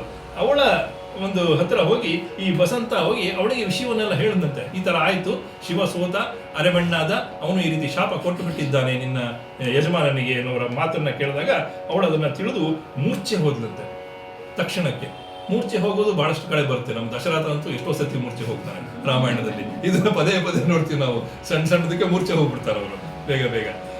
ಆಮೇಲೆ ಎಚ್ಚೆತ್ಕೊಳ್ತಾಳಂತೆ. ಮತ್ತೆ ಎಚ್ಚೆತ್ಕೊಂಡು ಅವಳ ಆ ತಾಪ ವಿರಹದ, ಅಂದ್ರೆ ವಿಷಯ ಗೊತ್ತಾದ ತಕ್ಷಣನೇ ಅವನನ್ನ ಬಿಟ್ಟಿರ್ಬೇಕಲ್ಲ ನಾನು, ಶಾಪ ಅದು ಅನ್ನೋ ವಿಷಯ ಗೊತ್ತಾದ ತಕ್ಷಣನೇ ಹೇಗಿತ್ತಪ್ಪ ಅವಳ ತಾಪ, ಅವಳ ಶಾಖ ಅನ್ನೋದನ್ನ ಈಗ ಅವ್ರು ಓದಿದಂತಹ ಒಂದು ಚಂಪಕಮಾಲೆಯ ಪದ್ಯ ಅದು, ಅದರಲ್ಲಿ ಬಹಳ ಚೆನ್ನಾಗಿ ವಿವರಿಸ್ತಾನೆ. ದಾರಿ ಗಡಿದು ಅವಳ ಕಣ್ಣೀರೇ ಹಿಂಗೆ ಹೋಯ್ತಂತೆ. ಕಣ್ಣೀರು ಬಂತು ಹೊರಗೆ, ಆದ್ರೆ ಆ ಶಾಖ ಇತ್ತಲ್ಲ ಆವಿ ಆಗ್ಬಿಡ್ತಂತೆ. ಕೆಲವು ಬರಲೇ ಇರುವಂತೆ ಕಣ್ಣೀರು, ಅಲ್ಲೇ ಆವಿ ಆಗೋಯ್ತು ಅಂತ. ಆ ರೀತಿಯಲ್ಲಿ ಹಿಂಗೆ ಹೋಯ್ತದು. ಮತ್ತೆ ಏಕಾವಳಿ ಅವಳು ಹಾಕೊಂಡಿದ್ದಲ್ಲ ಸರ, ಅದರ ದೊಡ್ಡ ದೊಡ್ಡ ಮುತ್ತುಗಳು, ಅದರಲ್ಲಿ ಮುತ್ತಿನ ಸರ ಹಾಕೊಂಡಿದ್ದವಳು, ಈ ಮೈ ಶಾಖಕ್ಕೆ ಮುತ್ತುಗಳು ಕರಿಕಾಗ್ಬಿಟ್ಟಂತೆ, ಕಪ್ಪಾಗ್ಬಿಡ್ತಂತೆ. ಅಷ್ಟರ ಮಟ್ಟಿಗೆ ಅವಳ ಶಾಖ ಅನ್ನುವ ರೀತಿಯಲ್ಲಿ. ಹಾಗೆ ಹಣೆಗೆ ಗಂಧದ ಬೊಟ್ಟೊಂದನ್ನ ಇಟ್ಕೊಂಡಿದ್ದವಳು, ಅದು ಕಪ್ಪಿಟ್ಟು ಕಸ್ತೂರಿಯ ಹಾಗೆ ಕಾಣಿಸೋದಕ್ಕೆ ಶುರು ಆಯ್ತಂತೆ. ಗಂಧ ಅಲ್ಲ ಅದು, ಕಸ್ತೂರಿ ಇಟ್ಕೊಂಡಿದ್ದಾಳಂತ ಇವರು ಇಟ್ಕೊಂಡಿದ್ದಾರಲ್ಲ, ಆ ರೀತಿಯ ಗಂಧದ ಬದಲು ಅದು ಕಸ್ತೂರಿಯ ಹಾಗೆ ಕಾಣಿಸ್ತು ಅನ್ನೋ ರೀತಿಯಲ್ಲಿ ಹೇಳ್ಕೊಳ್ತಾನೆ. ಹಾಗೆ ದಳ್ಳುರಿ ತಾಗ್ತು ಅನ್ನೋ ಹಾಗೆ, ಯಾವುದೋ ಉರಿ ಕಾಡಿಗಿಚ್ಚು ಬಂದು ತಾಗ್ಬಿಡ್ತು ಅನ್ನೋ ಹಾಗೆ ಅವಳು ಮುಡಿದುಕೊಂಡಂತಹ ಹೂ ಇರ್ಬೋದು, ಹಾಕಿಕೊಂಡಂತಹ ಮಾಲೆ ಇರ್ಬೋದು, ಅದೆಲ್ಲವೂ ಕೂಡ ಸೀದು ಹೋಯ್ತಂತೆ. ಅಂತಹ ಒಂದು ಮೈತಾಪ, ಅವಳದು ವಿರಹದ ತಾಪ ಹಾಗಾಯ್ತು ಅಂತ. ಇನ್ನಿಷ್ಟು ಇರಬೇಕು ಅಂತಂದ್ರೆ, ಅದೆಲ್ಲ ಹಾಗಾಗಿರ್ಬೇಕು ಅಂದ್ರೆ ಅವಳ ದೇಹದ ತಾಪ ಎಷ್ಟು ಅತಿಶಯ ಆಗಿರ್ಬೇಕು, ಹೇಗಿರ್ಬೇಕು. 120 ಡಿಗ್ರಿನೋ ಎಷ್ಟು ಅಂತ, ನಾವು 103, 104 ಡಿಗ್ರಿ ಬಂದ್ರೆ ಬದುಕಲ್ಲ. ಈ ತರ ಶಾಖ ಇದೆ ಅಂತಂದ್ರೆ ಹೇಗಿರ್ತಾಳೋ ಗೊತ್ತಿಲ್ಲ. ಆ ರೀತಿಯ ಅತಿಶಯವಾದಂತಹ ತಾಪದಿಂದ ಆಕೆ ಬಹಳ ನೊಂದು ಹೋದಳು ಅನ್ನುವಂತಹ ಮಾತನ್ನ ಕವಿ ಹೇಳ್ತಾನೆ. ಅಂದ್ರೆ ಒಂದು ಚಿತ್ರಣವನ್ನು ಸಾಧಾರಣವಾಗಿ ಕಾವ್ಯದಲ್ಲಾಗ್ಲಿ ಎಲ್ಲಾಗ್ಲಿ ಉತ್ಪ್ರೇಕ್ಷೆ ಬೇಕು. ನಾಟಕದಲ್ಲೂ ಕೂಡ ಅದು ಮಾಡ್ತೇವೆ ನಾವು, ಅದು ಅದರ ತಂತ್ರ ಅಷ್ಟೇ, ಇನ್ನೇನಿಲ್ಲ. ಉತ್ಪ್ರೇಕ್ಷೆಯಲ್ಲಿ ಹೇಳಿದಾಗ ಪ್ರೇಕ್ಷಕರಿಗೆ ಅದು ಬೇಗ ತಾಗುತ್ತದೆ ಅಂತ, ಗೊತ್ತಾಗುತ್ತೆ ಅಂತ ಹೇಳಿ. ಸಾಧಾರಣವಾಗಿ ಹೇಳಿಬಿಟ್ರೆ ಅವರು ಸಾಧಾರಣವಾಗಿ ಎತ್ಕೊಳ್ತಾರೆ. ಉತ್ಪ್ರೇಕ್ಷೆಯಲ್ಲಿ ಹೇಳಿದಾಗ ಅವರ ಮನಸ್ಸಿಗೆ ಹೆಚ್ಚಾಗಿ ಅದು ಹೌದಲ್ವಾ ಹೀಗೆ ಅಂತ ಭಾವಾವೇಶ ಉಂಟಾಗುವ ರೀತಿಯಲ್ಲಿ ಆಗುತ್ತೆ. ಅದೇ ಕೆಲಸವನ್ನು ಆಂಡೆಯ ಇಲ್ಲಿ ಮಾಡಿರೋದನ್ನ ನಾವು ಗಮನಿಸ್ತೇವೆ. ಮುಂದಿನ ಒಂದು ವಚನ. ಕೆಂದಳಿರ ಪಡಿವ ವಾಸಿನುಳ್ ಅಂದಂಬಡೆದಿಚ್ಚೆಗಾತಿ ನನೆಬಿಲ್ಲಂತ ತಾನು ಎಂದಿಂಗೆ ಬಂದು ಕೂಡುವನು ಎಂದು ಅಂತೂ ಅಡಿಗಡಿಗೆ ಗಿಳಿಗಳಂ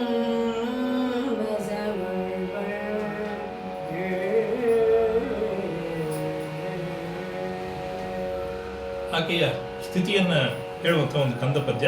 ಅದಕ್ಕೆ ಮೊದಲು ಕೂಡ ಒಂದು ಸಣ್ಣ ಗದ್ಯ ಇದೆ, ಅದನ್ನ ಹೇಳ್ಬಿಡ್ತೀನಿ ಏನು ಅಂತ. ಅದೇ ಮುಂದುವರಿಸ್ತದೆ. ಅವಳ ಮೈ ಶಾಖ ಏನಿತ್ತು ಅನ್ನುವಂಥದ್ದು ಇದೆಯಲ್ಲ, ಅದನ್ನೇ ಮುಂದುವರ್ಸ ಹಾಗೆ ಕೆಲವು ವಿವರಣೆ ಕೊಡ್ತಾನೆ. ಆಕೆ ಎಷ್ಟು ಸಿಟ್ಟಿದೆ ಬಿಸಿ ಇತ್ತು ಅನ್ನೋದರೆ ಆಕೆ ಕಣ್ಗಳಿಂದ ನೋಡಿದಂತಹ ಎದುರಿಗಿದ್ದಂತಹ ಮಾಮರ ಒಣಗಿ ಸೀದು ಹೋಯ್ತಂತೆ ಇವಳ ಶಾಖಕ್ಕೆ. ಆ ರೀತಿಯಲ್ಲಿ ಅವಳು ಅಂದರೆ ದೃಷ್ಟಿಯಲ್ಲಿ ಕೂಡ ಅಷ್ಟು ಬಿಸುಪಿತ್ತು ಅವಳದು ಅನ್ನುವಂಥದ್ದು. ಹಾಗೆ ಅವಳು ಯಾರಾದರೂ ಹೂವಿನ ಕೊಳದಲ್ಲಿ ಕೂತ್ಕೊಳ್ಳೋಣ ಶಾಖವನ್ನು ತಡ್ಕೊಳ್ಳೋಕ್ಕಿಂತ ಹೂವಿನ ಕಳವನ್ನು ಹೊಕ್ಕರೆ ಅದು ಕಾವೇರಿ ಕುದಿಯೋದಕ್ಕೆ ಶುರು ಆಗ್ಬಿಡ್ತಂತೆ ಆ ನೀರೆಲ್ಲ ಕೂಡ. ಅಂತಹ ಶಾಖ ಅವಳು ಕೂಡ. ಆ ನಿಟ್ಟುಸಿರಿನ ಗಾಳಿ, ಅವಳು ಸುಸ್ತಾಗಿ ಬಿಡುವ ನಿಟ್ಟುಸಿರಿನ ಗಾಳಿ ಹತ್ತಿರ ಬಂದವರನ್ನೆಲ್ಲ ಸುಡೋ ರೀತಿಯಲ್ಲಿ ಬರ್ತಾ ಇತ್ತಂತೆ. ಅಷ್ಟು ಇದಿತ್ತು ಅವಳಿಗೆ. ಹಾಗೆ ಅವಳೇ ಹೇಳಿದಾಗೆ ಹೂಗಳು ಇತ್ಯಾದಿ ಅವಳ ದೇಹ ಎಲ್ಲವೂ ಕೂಡ ಬೆಂದು ಚುಯಿಗೂಡ್ತಾ ಇತ್ತು. ಒಂದು ದೋಸೆ ಕಾವಲಿ ಮೇಲೆ ಹಾಕಿದಾಗ ಹೇಗೆ ಚುಯಿ ಅಂತ ಬರ್ತೋ ಆ ರೀತಿ ಚುಯಿಗೂಡ್ತಾ ಇತ್ತಂತೆ ಅವಳ ದೇಹ ಅನ್ನೋ ರೀತಿಯಲ್ಲಿ ಹೇಳ್ತಾನೆ. ಹಾಗೆ ಅವಳು ಆ ಹೂವಿನ ಹೆಸರುಗಳನ್ನೆಲ್ಲ ಹಂಸತೂಲಿಕಾ ತಲ್ಪ ಅಂತ ನಾವು ಎಷ್ಟೋ ಕಡೆ ಹೇಳ್ತೀವಲ್ವ, ಆ ರೀತಿ ಹೂವುಗಳನ್ನೆಲ್ಲ ಹರಡಿದಂತಹ ಹಾಸಿಗೆಯಲ್ಲಿ ಮಲಗ್ತಾ ಇದ್ದಂತಹ ಸ್ವಭಾವದವಳು. ಅಂಥದ್ನೆಲ್ಲ ಹಾಸ್ಕೊಂಡು ಮಲಗದಾಗ್ಲೂ ಕೂಡ ಆಕೆ ಲಕ್ಷ್ಮಿ ಹಾಗೆ ಕಾಣ್ತಾ ಇದ್ಲು ಆಗ ಮೊದಲೆಲ್ಲ. ಇಲ್ಲ ಆದ್ರೆ ಈಗ ಹಾಗಾಗೋದೇ ಇಲ್ಲ. ಸಖಿಯರ ಒಳಗೆ ತಂಪು ನೀರನ್ನ ಚುಮುಕಿಸ್ತಾ ಇದ್ರಂತೆ ಸುತ್ತಲೂ ಇದ್ದು ಕೂಡ, ಅದು ಕೂಡ ಸಾಕಾಗ್ತಾ ಇದ್ರಂತೆ ಅವಳಿಗೆ. ಹಾಗೆ ಚಿಗುರು ಎಲೆಗಳ ರಾಶಿಯನ್ನು ಕೂಡ ಅದರ ಮೇಲೆ ಹರಡಿದ್ರು. ಎಲ್ಲವೂ ಕೂಡ ಅವಳ ಆ ದೇಹದ ಬಿಸುವಿಗೆ ಸುಟ್ಟು ಹೋಗುವ ಹಾಗೆ ಆಗ್ತಾ ಇತ್ತು ಅನ್ನುವಂಥದ್ದನ್ನು ಹೇಳ್ತಾನೆ. ಅವಳ ಆಭರಣಗಳ ಬಗ್ಗೆ ಹೇಳ್ತಾನೆ. ಹೂವಿನ ದಂಟುಗಳನ್ನೇ ಧರಿಸಿಕೊಂಡಿದ್ದು, ತಾವರೆಯ ದಂಟುಗಳ ಆಭರಣ ಧರಿಸಿಕೊಂಡಿದ್ಲು. ಆ ರೀತಿಯೆಲ್ಲ ಅದನ್ನೆಲ್ಲ ಹೇಳ್ತಾನೆ. ಶೀತಲವಾದಂತಹ ಶ್ರೀಗಂಧವನ್ನು ಲೇಪಿಸಿಕೊಂಡಿದ್ದು ಅಂತ. ಆದರೆ ಎಲ್ಲವೂ ಕೂಡ ವ್ಯರ್ಥವಾಗಿ ಹೋಯಿತು. ಈ ವಿರಹದ ಉರಿ ಏನಿದೆ ಆ ಉರಿಯಲ್ಲಿ ಅದೆಲ್ಲವೂ ಕೂಡ ವ್ಯರ್ಥವಾಗಿ ಹೋಯಿತು ಅನ್ನುವಂತಹ ಮಾತನ್ನ ಹೇಳ್ತಾನೆ ಅವನು. ಹಾಗೆ ತಂಪಾಗಿರುವಂತಹ ಒಂದು ಒಳದಲ್ಲಿ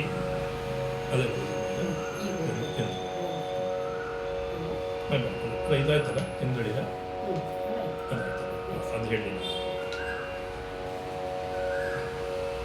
ಹಾಗೆ ಬಹಳ ವಿರಹದಲ್ಲಿ ನೊಂದಿದ್ದಂತಹ ಆ ಇಚ್ಛೆಗಾರ್ತಿ ತುಂಬಾ ಬೇಸರದಿಂದ ನನ್ನನ್ನು ಬಿಟ್ಟಿರೋದಕ್ಕೆ ಆಗದೇನೆ ತನ್ನ ದೇಹದ ತಾಪವನ್ನ ಹೇಗಾದರೂ ತಡ್ಕೊಳ್ಬೇಕು ಅಂತ ಅನೇಕ ರೀತಿಯ ಪ್ರಯತ್ನಗಳನ್ನೆಲ್ಲ ಮಾಡ್ತಾ ಇದ್ದಾಳೆ. ಆದರೂ ಕಷ್ಟ ಆಗ್ತಾ ಇತ್ತು. ಆ ಮೆದುವಾದಂತಹ ತಂಪಾದ ಹಾಸಿಗೆಯಲ್ಲಿ ಆಕೆ ಕುಳಿತುಕೊಂಡು ಆ ಕಾಮದೇವ ಯಾವತ್ತೂ ಅವನ ಶಾಪ ಮುಗಿಯುತ್ತೆ, ಯಾವತ್ತೂ ನನ್ನ ಹತ್ರ ಬರ್ತಾನೆ, ಯಾವತ್ತೂ ನನ್ನನ್ನು ಕೂಡ್ಕೊಳ್ತಾನೆ ಅಂತ ಹೇಳಿ ಅಲ್ಲಿರುವಂತಹ ಗಿಳಿಗಳನ್ನ ಕೇಳ್ತಾಳೆ. ಅಲ್ಲಿರೋದು ಅದೇ ತಾನೇ, ಹಂಸಗಳು, ಗಿಳಿಗಳು, ಕೋಗಿಲೆಗಳು. ಅವನ ಆಸ್ಥಾನದಲ್ಲಿ ಅವನ ಸೈನ್ಯದಲ್ಲಿ ಇರೋರೆಲ್ಲ ಅವರೇನೆ. ಹಾಗಾಗಿ ಇವಳ ಸುತ್ತಲೂ ಕೂಡ ಅದೇ ಇದ್ದಿದ್ದು. ಅವುಗಳನ್ನ ಕೇಳ್ತಾ ಇದ್ದಾರಂತೆ, ನನ್ನ ಕಾಮದೇವ ಯಾವತ್ತು ಬರ್ತಾನೆ, ಯಾವತ್ತು ಬರ್ತಾನೆ ಅಂತ. ಸೀತೆ ಅಥವಾ ಹೋದಾಗ ರಾಮ ರೋಧಿಸ್ತಾ ಹೋದ್ನಲ್ಲ, ಆ ರೀತಿಯ ಕಲ್ಪನೆಗಳೇ ಇಲ್ಲೂ ಬರುತ್ತೆ. ಆ ಪ್ರಾಣಿಗಳ ಜೊತೆ ಕೂಡ ಅವಳು ಮಾತನಾಡ್ತಾ ಇದ್ದಾಳೆ. ಯಾವಾಗ ಬರ್ತಾನೆ ಎನ್ನುವುದನ್ನೇ ಕಾಯ್ತಾ ಕೂತಿದ್ದಾಳೆ ಅವಳು ಅಂತ. ಮುಂದೆ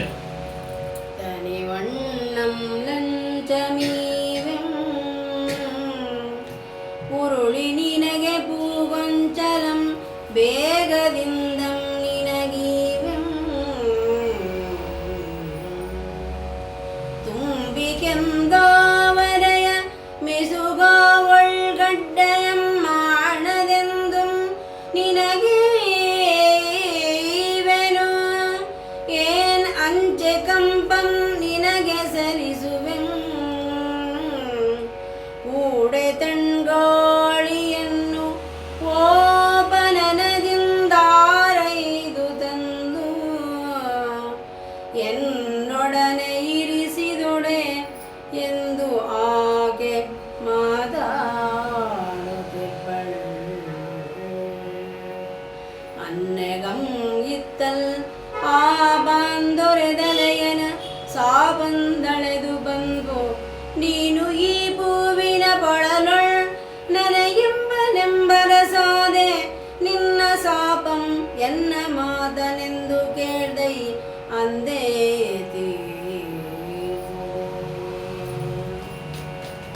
ಈಗ ಆ ಇಚ್ಛೆ ಅರಸಿಯ ಮುಂದಿನ ಒಂದು ಸ್ಥಿತಿ, ಅವಳು ಏನೇ ಪ್ರಯತ್ನ ಪಟ್ಟರು ಅದನ್ನ ನಿವಾರಿಸ್ಕೊಳ್ಳೋದಕ್ಕೆ ಕಷ್ಟ ಆಗ್ತಾ ಇದ್ದಾಗ ಇನ್ನು ಯಾವಾಗ ಅಥವಾ ಯಾರು ನನ್ನ ಸಹಾಯ ಮಾಡ್ತಾರೆ ಈ ವಿಷಯದಲ್ಲಿ ಎನ್ನುವ ಆಸೆಗಳೆಲ್ಲ ಅವಳಲ್ಲಿ ಚಿಗುರ್ತಾ ಇರುತ್ತೆ. ಇನ್ಯಾರನ್ನ ಕೇಳಬೇಕು ಅವಳು? ಅಲ್ಲಿದ್ದವ್ರನ್ನೇ ಕೇಳಬೇಕಷ್ಟೇನೆ. ಹಾಗಾಗಿ ಅವರನ್ನೇ ಕೇಳ್ತಾ ಇದ್ದಾಳೆ, ಗಿಳಿಗಳು, ಕೋಗಿಲೆಗಳನ್ನೇ. ನನ್ನ ಪ್ರಿಯ ಪತಿಯನ್ನ ನೀವು ನನಗೆ ಹುಡುಕಿ ಕೊಡ್ತೀರಾ, ಮತ್ತೆ ಅವನನ್ನ ನನ್ನ ಜೊತೆಗೆ ಸೇರಿಸ್ತೀರಾ? ಗಿಳಿಗೆ ಹೇಳ್ತಾಳೆ, ಗಿಳಿಯೇ ನಿನಗೆ ಸವಿಯಾದ ಹಣ್ಣಿನ ಲಂಚವನ್ನು ಕೊಡುವೆನು. ನೋಡಿ, ಆಗಲೇ ಲಂಚದ ವಿಷಯ ಬಂತು. ನಿನಗೆ ಸವಿಯಾದ ಹಣ್ಣಿನ ಲಂಚವನ್ನ ಕೊಡ್ತೇನೆ ನಾನು, ಅದನ್ನ ನೀನು ತಗೋ, ನನ್ನ ಪ್ರಿಯತಮನನ್ನ ಹೇಗಾದ್ರೂ ಮಾಡಿ ಕರ್ಕೊಂಡ್ ಬಂದ್ಬಿಡು ತಾಳೆ. ದುಂಬಿನ ಕರೀತಾಳೆ, ದುಂಬಿಯೇ ನಿನಗೆ ನಿನಗೆ ಬೇಕಾದ ಮಕರಂದ ಇರುವಂತಹ ಹೂ ಗೊಂಚಲು ಕೊಡ್ತೀನಿ, ನಿನಗೆ ಅದೇ ತಾನೇ ಇಷ್ಟ, ನಾನು ನಿನಗೆ ಅದು ಕೊಡ್ತೀನಿ, ನನಗೆ ಇಷ್ಟ ಆಗೋದನ್ನು ಕೊಡು, ನೀನು ನನ್ನ ಪ್ರಿಯತಮನ್ನ ಕರ್ಕೊಂಡು ಬಂದ್ಬಿಡು ಅಂತ ಅದನ್ನು ಕೇಳ್ತಾ ಇದ್ದಾಳೆ. ಅಲ್ಲಿದ್ದಂಥ ಹಂಸೆಯನ್ನು ಕೂಡ ಕರೀತಾಳೆ. ನಿನಗೆ ಯಾವಾಗಲೂ ಕೂಡ ಆ ತಾವರೆ ಗೆಡ್ಡೆ ಅನ್ನೋದು ತುಂಬಾ ಇಷ್ಟ ನಿನಗೆ. ಆ ತಾವರೆಯ ಒಳ್ಳೆಯ ಗೆಡ್ಡೆಯನ್ನು ನಾನು ನಿನಗೆ ಕೊಡ್ತೀನಿ, ನೀನು ಕೂಡ ನನಗೆ ಸಹಾಯ ಮಾಡು ಅಂತಾಳೆ. ಅಲ್ಲಿ ಬೀಸುವ ತಂಗಾಳಿ ಅದನ್ನು ಕರೀತಾಳೆ. ನಿನಗೆ ನೀನು ಮಂದ ಮಾರುತ, ಎಲ್ಲ ಕಡೆ ಕೂಡ ಸುಗಂಧವನ್ನು ಹರಡುವಂತವನು, ನಿನಗೆ ಬೇಕಾಗುವಂತಹ ಸುಗಂಧವನ್ನು ನಾನು ಒದಗಿಸ್ತೀನಿ ನಿನಗೆ, ನೀನು ನನಗೆ ಸಹಾಯ ಮಾಡು, ನನ್ನ ಪ್ರಿಯತಮನನ್ನ ಕರೆದುಕೊಂಡು ಬಾ ಅಂತ ಹೇಳಿ ಅವುಗಳ ಜೊತೆ ಮಾತನಾಡ್ತಾ ಕಾಲ ಕಳಿಬೇಕು. ಇನ್ನೇನು ಮಾಡ್ತಾಳೆ ಪಾಪ ಆಕೆ, ಶಾಪ ಇರೋದ್ರಿಂದ ಬೇರೆ ಏನು ಮಾಡೋದಕ್ಕಾಗೋದಿಲ್ಲ ಅಂತ. ಇಷ್ಟೆಲ್ಲ ಆಗುವಾಗ ಈ ಕಡೆ ಏನಾಯ್ತು ಅನ್ನುವಂಥದ್ದನ್ನ ಇನ್ನೊಂದು ಪದ್ಯದಲ್ಲಿ ವಚನದಲ್ಲಿ ಆತ ಹೇಳ್ತಾನೆ. ಶಿವನ ಶಾಪವನ್ನ ಹೊಂದಿ ಅಂದ್ರೆ ಇದು ಅವನಿಗೆ ಆ ಕಾಮನಿಗೆ ಅಪ್ಸರಸಿ ಒಬ್ಳು ಬಂದು ಹೇಳ್ತಾ ಇರುವಂತಹ ಮಾತು, ಅಚ್ಚರಸಿ ಅಂತ ಕರೀತಾರನ್ನ. ಅವಳು ಬಂದು ಹೇಳ್ತಾ ಇರ್ತಾಳೆ. ಈ ಕಥೆಯೆಲ್ಲ ಹೇಳಿದ್ಮೇಲೆ ಈ ತರ ಅವಳು ಕೂಡ ಒದ್ದಾಡ್ತಾ ಇದ್ದಾಳಪ್ಪ ನಿನಗೋಸ್ಕರ ಅಂತ ಈ ಚಿತ್ರಗಳನ್ನೆಲ್ಲ ಕೊಟ್ಬಿಟ್ಟು, ನೀನು ಆ ಶಿವನ ಶಾಪವನ್ನ ಹೊಂದಿದ ನಂತರ ಅಂದ್ರೆ ಅಲ್ಲಿ ಒಂದೇ ಸತಿ ಕಥೆನ ಅಲ್ಲಿ ಮುಗಿಸ್ಬಿಟ್ಟ, ಮತ್ತೆ ಇಲ್ಲಿ ಮುಂದಕ್ಕೆ ಬರ್ತಾನೆ. ಕೆಲವು ವಿಷಯಗಳು ಹಾಗೆ ತಟ್ಟಂತ ನಿಂತು ಹೋಗುತ್ತೆ. ಇವನು ವಿವರಿಸಬಹುದಾದ ಸ್ಥಳಗಳಲ್ಲಿ ಹೆಚ್ಚು ವಿವರಣೆ ಕೊಡದೇ ಇರುವಂತದನ್ನ ಕೂಡ ಗಮನಿಸ್ತೇವೆ ನಾವು. ಅದನ್ನ ಅಲ್ಲಿ ನಿಲ್ಲಿಸಿ ಮುಂದುವರಿತಾನವನು. ಹಾಗಾಗಿ ನೀನು ಆ ಶಾಪವನ್ನು ಹೊಂದಿದ್ದ ತಕ್ಷಣ ಹೂವಿನ ಹೊಳದಲ್ಲಿ ಬಂದು ನನಯ ಅನ್ನುವಂಥ ಅರಸನಾಗಿಬಿಟ್ಟೆ. ನೀನು ಇಲ್ಲಿ ಬಂದ್ಬಿಟ್ಟೆ, ನೀನು ಅವಳನ್ನ ಬಿಟ್ಬಿಟ್ಟು ಶಾಪಕ್ಕೆ ಪ್ರತಿಕ್ರಿಯಿಸ್ಬೇಕಲ್ಲ ನೀನು. ಹಾಗಾಗಿ ಇಲ್ಲಿ ಬಂದೆ. ಹೂವಿನ ಹೊಳಲು ಚೆನ್ನಾಗಿದೆ ಹೆಸರು ಕೂಡ, ಅದು ಕಂಪಿನ ಪೊಳಲು, ಹೂವಿನ ಪೊಳಲು ಅಂತ ಊರುಗಳ ಹೆಸರನ್ನು ಕೂಡ ಹಾಗೆ ಇಟ್ಟಿರ್ತಾನವನು. ನನಯ ಅನ್ನುವಂಥ ಅರಸನಾದ ನೀನು. ಇಷ್ಟು ಘಟನೆಗಳೆಲ್ಲ ಈಗ ಆಗಿ ಹೋಯ್ತು, ನಿನ್ನಿಂದ ಆಕೆ ದೂರವಾಗಿ ಬಹಳಷ್ಟು ಪರಿತಪಿಸ್ತಾ ಇದ್ದಾಳಪ್ಪ ನೀ ಅಂತ ಹೇಳಿ ಅವನಿಗೆ ಹಿಂದಿನ ಕಥೆಯನ್ನ ನೆನಪಿಸ್ತಾ ಇದ್ದಾಳ ಅವಳು ಅಚ್ಚರಸಿ. ಅದನ್ನೆಲ್ಲ ಜ್ಞಾಪಿಸ್ಬಿಟ್ಟು, ನೋಡು ಇದೆಲ್ಲ ಆಯ್ತು, ನನ್ನ ಮಾತನ್ನ ಕೇಳಿದ ಕೂಡಲೇ ನಿನಗೆ ಶಾಪ ವಿಮೋಚನೆ ಆಯ್ತು ಅಂತ. ಅಂದ್ರೆ ಆ ಶಾಪ ವಿಮೋಚನೆ ಹೀಗೆ ಅನ್ನೋ ಮಾತು ಎಲ್ಲೂ ಬಂದಿಲ್ಲ ಮೊದಲು, ಆದ್ರೆ ಇಲ್ಲಿ ನಾವು ಅದನ್ನ ಆ ರೀತಿ ಅನ್ವಯಿಸ್ಕೋಬೇಕಷ್ಟೇನೆ. ಅದು ನನ್ನ ಮಾತನ್ನ ಕೇಳಿದ ಕೂಡಲೇ ನಿನಗೆ ಶಾಪ ವಿಮೋಚನೆ ಆಗಿದೆ. ಈಗ ನಿನ್ನ ಕಥೆ ಏನು, ಯಾತಕ್ಕೆ ನೀನು ಮರ್ತಿದ್ದೀಯಾ, ಯಾತಕ್ಕೆ ಅವಳನ್ನ ಬಿಟ್ಟಿದ್ದೀಯಾ ಅನ್ನುವಂಥದ್ದನ್ನ ನಾನು ನಿಮ್ಗೆ ಹೇಳಿದ್ದೀನಿ. ಅದರಿಂದ ನಿನಗೆ ಈ ಶಾಪ ವಿಮೋಚನೆ ಆಗಿದೆ ಅನ್ನುವಂತಹ ಮಾತನ್ನ ಅವನಿಗೆ ಹೇಳ್ತಾಳೆ. ಮುಂದೆ ಅಂದ ಆ ಮಾತಂ ಕೇಳ್ದು ಎಳೆದಳಿರಂ ಗುಡಿಯ ನೆತ್ತಿಕೊಂಡು ಒಲವಿಂ ಕಣ್ಗೊಳೆ ಬೋಗಿ ಕಂಪುವಳಲಂ ಗಳಿಲನೆ ಪೊಕ್ಕು ಅರಿಪಿದುದು ಬಸಂತಂ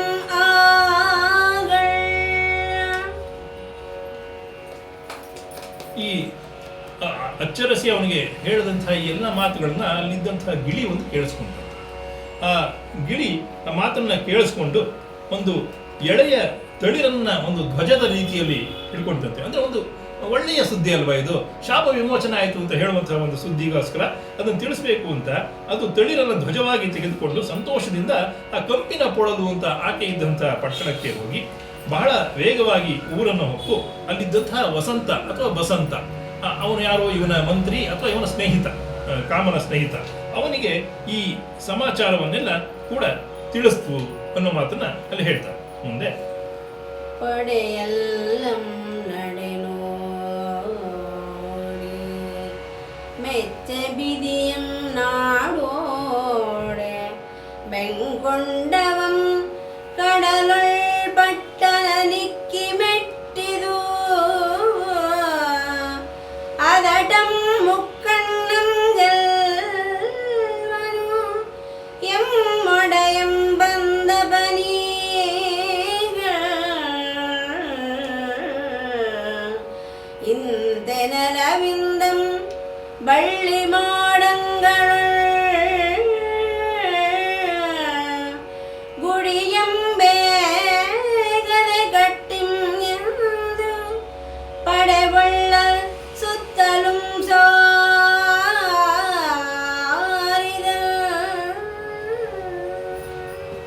ಮತ್ತೆ ವಿಕ್ರೀಡಿತದಲ್ಲಿ ಇರುವಂತಹ ವೃತ್ತದಲ್ಲಿ ಇರುವಂತಹ ಪದ್ಯ. ವಸಂತನಿಗೆ ಗಿಣಿ ಹೇಳಿದ ಸುದ್ದಿಯನ್ನು ಕೇಳಿ ಬಹಳ ಸಂತೋಷ ಆಯ್ತಂತೆ. ಎಷ್ಟರ ಸಂತೋಷ ಆಯ್ತು ಅನ್ನೋ ಮಾತನ್ನು ಕೂಡ ಅವನು ಹೋಲಿಕೆಗಳನ್ನು ಕೊಟ್ಟು ಹೇಳ್ತಾನೆ. ಎಷ್ಟಪ್ಪ ಅಂತಂದ್ರೆ, ಕೋಗಿಲೆ ಫಲ ಬಿಟ್ಟ ಒಂದು ಮಾವಿನ ಮರದಲ್ಲಿ ಕೂತಷ್ಟು ಸಂತೋಷ, ಅದಕ್ಕೆ ಬೇಕಾಗಿದ್ದದೇ ಅಲ್ವಾ ಚಿಗುರ ಎಲೆಗಳು.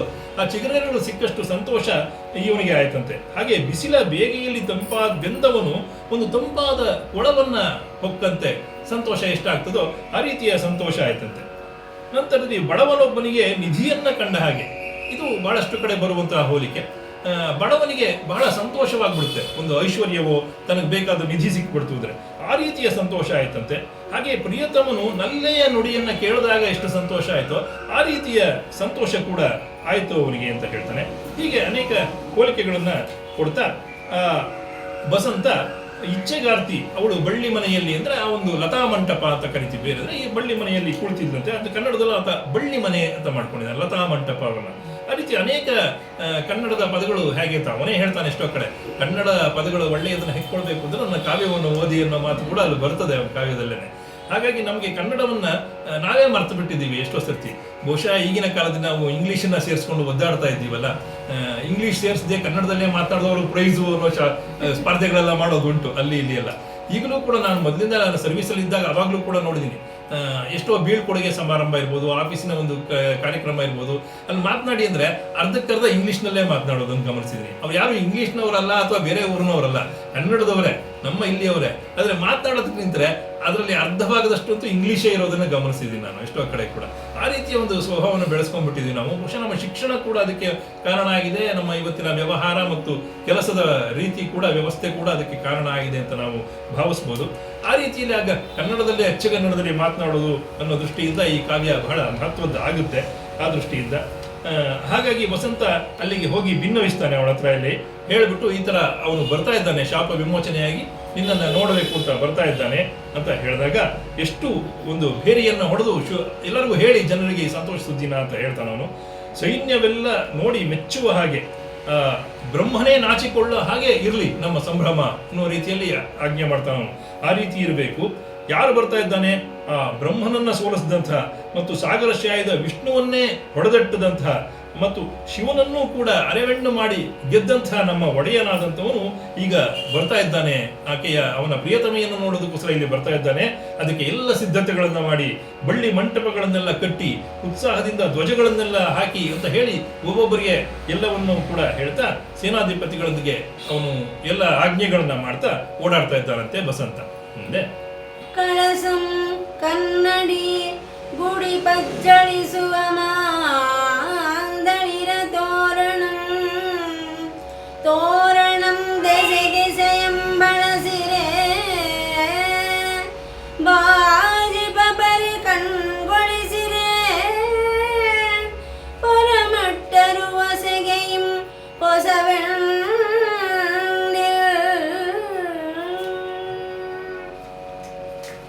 ಇನ್ನು ಇಂತಹ ಸಂಭ್ರಮದ ಹೊತ್ತಿನಲ್ಲಿ ಇರಬೇಕಾದಂತಹ ಕಲಶ, ಕನ್ನಡಿ, ಧ್ವಜ ಇದೆಲ್ಲ ಶುಭವನ್ನು ಸೂಚಿಸುವಂಥದ್ದು. ಈಗಲೂ ಮದುವೆಗಳಲ್ಲಿ ಅಥವಾ ಶುಭ ಸಂದರ್ಭದಲ್ಲಿ ನಾವು ಅದನ್ನ ಕಳಸಗಿತ್ತಿ ಅಂತಾನೆ ಕರಿತೀವಿ ಅಂತ ಎಲ್ಲ ಇರುತ್ತಲ್ವ, ಅದು ಆಗಲೂ ಇತ್ತು ಅನ್ನುವಂಥದ್ದು ಗೊತ್ತಾಗುತ್ತೆ. ಹೊಳೆಯುವ ಮಾವಿನೆಲೆಯ ತೋರಣಗಳು ಇದನ್ನೆಲ್ಲ ಕೂಡ ದಿಕ್ಕುಗಳಲ್ಲಿ ಎಲ್ಲ ಕೂಡ ಕಟ್ಟಿರುವಂಥದ್ದು ಗಮನಿಸ್ತಾ ಇದ್ದಂತೆ ಎಲ್ಲಾನು ಮಾಡಿ ಅಂತ ಹೇಳಿ. ಹಾಗೆ ನುಡಿಸುವಂತಹ ಹೆರೆ ತಮ್ಮಟೆಗಳು ಇರ್ಬೋದು, ಇತ್ಯಾದಿಗಳಿರ್ಬೋದು, ಅದು ಬಹಳ ಮನೋಹರ, ಕಿವಿಗೆ ಹಿತವಾಗುವ ರೀತಿಯಲ್ಲಿ ಅದನ್ನು ನುಡಿಸಿಕೊಂಡು ಎಲ್ಲರೂ ಕೂಡ ಬಹುಶಃ ಹಾಡು ಹಾಡೋದು, ನೃತ್ಯ ಮಾಡೋದು ಇಂಥದ್ದೆಲ್ಲ ಇತ್ತು ಅನ್ನುವ ಒಂದು ಸೂಚನೆಯನ್ನು ಅದು ಕೊಡುತ್ತೆ. ಹಾಗೆ ಪೊರಟರು ಹೊಸ ವೆಂಡಿರಂತ, ಹೊಸ ವೆಂಡಿರಂದ್ರೆ ಹೊಸ ಹೆಂಡತಿರು ಅನ್ನೋ ಅರ್ಥ ಅಲ್ಲ, ವೆಂಡಿರಂದ್ರೆ ಹೆಣ್ಣು ಅನ್ನೋ ಅರ್ಥ ಅದಲ್ಲ ಅಷ್ಟೇ. ನವ ಯುವತಿಯರು, ಹೊಸ ವೆಂಡಿರು ನವ ಯುವತಿಯರು ಹೊರಡ್ತಾ ಇದ್ರು. ಬಹಳ ಸಡಗರದಿಂದ ಈ ಕಳಶವನ್ನೆಲ್ಲ, ಕನ್ನಡಿ ಧ್ವಜವನ್ನೆಲ್ಲ ಇಟ್ಕೊಂಡು ಅವರು ಹೊರಡ್ತಾ ಇದ್ರು ಅನ್ನುವ ಮಾತನ್ನು ಹೇಳ್ತಾನೆ. ಹಾಗೆ ಆ ಶೃಂಗಾರದ ಸಮುದ್ರ, ಇದು ಪೂರ್ಣವಾಗಿ ಶೃಂಗಾರ ರಸದ ಕಾವ್ಯವೇ. ಇಲ್ಲಿ ಇರೋದೆಲ್ಲ ಪೂರ್ತಿ ಶೃಂಗಾರ ರಸ, ಒಂದಷ್ಟು ಮಟ್ಟಿಗೆ ವೀರರಸ, ಅಲ್ಲಿ ಒಂದಿಷ್ಟು ಹಾಸ್ಯ ರಸ, ಈ ಮೂರೇ ಪ್ರಧಾನವಾಗಿ ಇರುವಂತಹ ಕಾವ್ಯ ಇದು. ಮಧ್ಯದಲ್ಲಿ ಯುದ್ಧದ ಸಂದರ್ಭದಲ್ಲಿ ಒಂದಷ್ಟು ಭೀಭತ್ಸವನ್ನ ತರುವ ಯತ್ನವನ್ನ ಮಾಡಿದ್ದಾನೆ. ಮತ್ತೆ ಮಹಾಕಾವ್ಯಗಳಲ್ಲಿ ಇರಬೇಕಾದಂತಹ 18 ವರ್ಣನೆಗಳನ್ನು ಆತ ಏನು ತರೋದಕ್ಕೆ ಆಗಿಲ್ಲ, ಖಂಡ ಕಾವ್ಯ ಆದ್ರಿಂದ ಒಂದು 8-10 ವರ್ಣನೆಗಳನ್ನ ಆತ ತಂದಿರೋದನ್ನು ಕೂಡ ಗಮನಿಸ್ತೇವೆ. ಪುರವರ್ಣನೆ ಇರ್ಬೋದು, ಸೂಳಗೇರಿಯ ವರ್ಣನೆ ಇರ್ಬೋದು, ಅಥವಾ ಜನ ಸಾಮಾನ್ಯರ ವರ್ಣನೆ ಇರ್ಬೋದು. ಈ ರೀತಿ ಮಹಾಕಾವ್ಯದಲ್ಲಿ ಏನು ಇರಬೇಕು ಅಂತಿರುತ್ತೋ ಆ ವರ್ಣನೆಗಳನ್ನ ಸಾಂದರ್ಭಿಕವಾಗಿ ಅಲ್ಲಲ್ಲಿ ತಂದಿರುವಂಥದ್ದನ್ನು ಕೂಡ ಗಮನಿಸ್ತೇವೆ. ಹಾಗಾಗಿ ಅವನು ತಗೊಂಡಿರೋ ಕಥೆ ಕೂಡ ಅವನ ಕಲ್ಪಿತವಾಗಿ ಬೇರೆ ರೀತಿಯಲ್ಲಿ ಆಗಿರೋದನ್ನ ಗಮನಿಸ್ತೇವೆ. ವಿಶೇಷವಾಗಿ ಅದನ್ನ ತುಂಬಾ ವಿಸ್ತರಿಸ್ತಾ ಹೋದ್ರೆ ಬಹುಶಃ ಓದುವರಿಗೂ ಅಥವಾ ಬೇಸರ ಆಗೋ ರೀತಿಯಲ್ಲಿ ಅದು ಹೋಗಿ ಬಿಡಬಹುದು. ಹಾಗಾಗಿ ಅದನ್ನು ತುಂಬಾ ವಿಸ್ತರಿಸದೆ ಬಹಳ ಕ್ಲುಪ್ತವಾಗಿ ಒಂದು ಖಂಡಕಾವ್ಯವಾಗಿ ಅವನು ಬರೆದಿರೋದು ಕೂಡ ಅವನ ಒಂದು ಬುದ್ಧಿವಂತಿಕೆ ಅಂತಲೇ ನಾವು ಭಾವಿಸಬಹುದು ಅಂತ ಕಾಣುತ್ತೆ. ಇದು ಒಂದೇ ಕಾವ್ಯ ಆತ ಬರೆದಿದ್ದು, ಇನ್ನೊಂದು ಇದೆ ಅಂತ ಹೇಳ್ತಾರೆ, ಅದು ಯಾವುದು ಸಿಗಲಿಲ್ಲ ನಮಗೆ. ಒಂದೇ ಒಂದು ಕಾವ್ಯದಿಂದ ಅದನ್ನ ವಿಶೇಷವಾಗಿ ಅಚ್ಚಗನ್ನಡದಲ್ಲಿ ಬರೀತೀನಿ ಅನ್ನೋ ಪ್ರತಿಜ್ಞೆ ಇಟ್ಕೊಂಡು ಮಾಡಿದ್ದರಿಂದ ಆಂಡಯ್ಯ ಅಜರಾಮರ ಆಗ್ಬಿಟ್ಟಿದ್ದಾನೆ ಕನ್ನಡ ಸಾಹಿತ್ಯದಲ್ಲಿ. ಅವನನ್ನ ನಾವು ಹೆಸರಿಸಲೇಬೇಕು, ನಮ್ಮ ಕನ್ನಡದ ಅಭಿಮಾನ ಹೇಳ್ಕೊಳ್ಳುವಾಗ ಆಂಡಯ್ಯನ ಹೆಸರು ನಾವು ಹೇಳಲೇಬೇಕು ಅನ್ನೋ ರೀತಿಯಲ್ಲಿ ಅವನು ಇದ್ದಾನೆ. ಹಾಗೆ ಶೃಂಗಾರದ ಸಮುದ್ರವೇ ಅಲ್ಲಿ ಇದೆಯೇನೋ ಅನ್ನೋ ರೀತಿಯಲ್ಲಿ ಆ ಸ್ತ್ರೀಯರ ಸಮೂಹ ಅಲ್ಲಿ ಬರ್ತಾ ಇದ್ದದನ್ನ ನಾವು ಕಾಣ್ತೇವೆ. ಆ ಇಚ್ಛೆಗಾರ್ತಿ ಅವರೆಲ್ಲರ ಜೊತೆಯಲ್ಲಿ ಬಿಳಿಕೊಡೆ, ಚಾಮರ, ಪೀಕದಾರಿ, ಬೀಸಣಿಗೆ ಇದೆಲ್ಲ ಸೇವೆ ಮಾಡುವಂಥವ್ರು ಸುತ್ತಲೂ ಇದ್ರು. ಅಲ್ಲಿ ಚೆಲುವೆಯರಲ್ಲ, ಅವರು ಕೂಡ ಚೆಲುವೆಯರೇ. ಇಚ್ಛೆಗಾರ್ತಿ ಒಬ್ಬಳೇ ಚೆಲುವೆ ಅಲ್ಲ, ಅವಳ ಜೊತೆ ಇದ್ದಂಥ ಸಖಿಯರು ಎಲ್ಲರೂ ಕೂಡ ಚೆಲುವೆಯರೇ. ಚೆಲುವೆಯರ ದಂಡು, ಚೆಲುವೆಯರ ಸಮುದ್ರವೇ ಅಲ್ಲಿ ಇದೆಯೇನೋ ಅನ್ನೋ ಹಾಗೆ ಎಲ್ಲದರ ಸೇವೆಯನ್ನ ಮಾಡಿಸಿಕೊಳ್ತಾ ಆಕೆ ಅವರ ಸಂಗಡ ಅವನನ್ನ ಸ್ವಾಗತಿಸಬೇಕಲ್ಲ, ಅದಕ್ಕೆ ಸಿದ್ಧಳಾಗಿ ನಡೀತಾ ಇದ್ಲು ಅನ್ನುವಂಥ ಮಾತನ್ನ ಹೇಳ್ತಾರೆ. ಸುರಯ್ಯ ಜೊಲ್ಲೆಯುಂ ಹೊಸ ಸುರಹುನ್ನಯ ಮುಖ್ಯಯಕ್ಕಸರಂ ಪೊಂಬಾದರಿಯ ಕಿರುಮುಗುಳ ತೊಡರುಂ ಬರಿವಡೆದಿರೆ ಬಂದನು ಅಳ್ತಿಯಿಂದೆ ಬಸಂತಂ.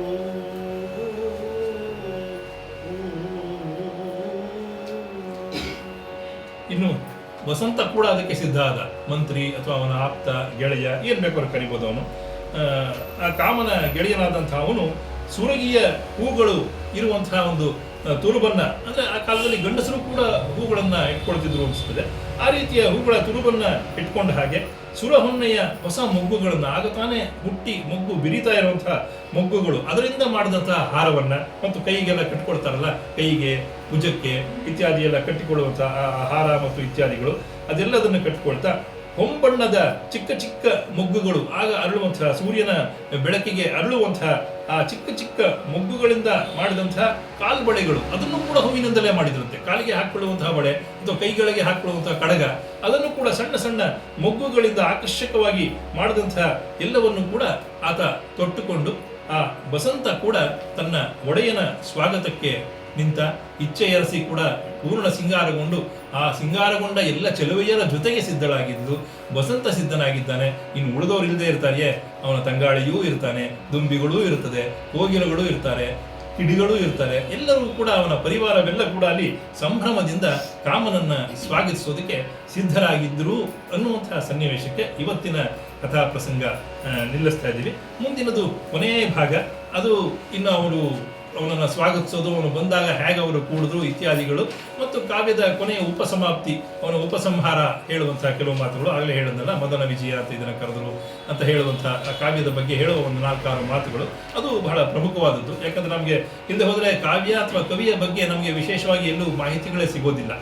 ನಮ್ಮ ಅನೇಕ ಕವಿಗಳು ಹಾಗೆ ನಮಗೆ ಗುಪ್ತರಾಗಿರೋದನ್ನು ನೋಡ್ತೇವೆ. ಕುಮಾರವ್ಯಾಸನ ಬಗ್ಗೆ ಕೂಡ ನಮ್ಗೆ ಆ ರೀತಿ ನಿಖರವಾದ ದಾಖಲೆಗಳು ಸಿಕ್ಕಿಲ್ಲ ಏನು ಅನ್ನುವಂಥದ್ದು ಕೂಡ. ಆ ಥರ ತುಂಬ ಕವಿಗಳಾಗಿರೋದನ್ನು ನಾವು ಗಮನಿಸ್ತೇವೆ. ಅಲ್ಲಿಯ ಹೋಲಿಕೆ, ನಂತರದ ಕವಿಗಳು ಯಾರಾದರೂ ಮಾಡಿದಂಥ ಉಲ್ಲೇಖ, ಇವುಗಳಿಂದಾಗಿ ನಮಗೆ ಕೆಲವು ಕವಿಗಳ ಬಗ್ಗೆ ಒಂದಷ್ಟು ಊಹೆಗಳು ಮಾಡಿಕೊಳ್ಳಬಹುದಾದಂತಹ ಮಾರ್ಗ ಸಿಕ್ಕಿದೆಯೇ ಹೊರತು ಬಹಳ ನಿಖರವಾಗಿ ಸಿಕ್ಕಿರುವಂಥದ್ದು ಕಡಿಮೆ. ಪಂಪ ಎಲ್ಲೋ ಅವನ ಬಗ್ಗೆ ಹೇಳ್ಕೊಂಡಿದ್ದಾನೆ, ನಾನು ಹೇಗಿದ್ದೇನೆ ಅಂತಾನೆ ಅವನು ಹೇಳ್ಕೊಂಡ್ಬಿಟ್ಟಿದ್ದಾನೆ.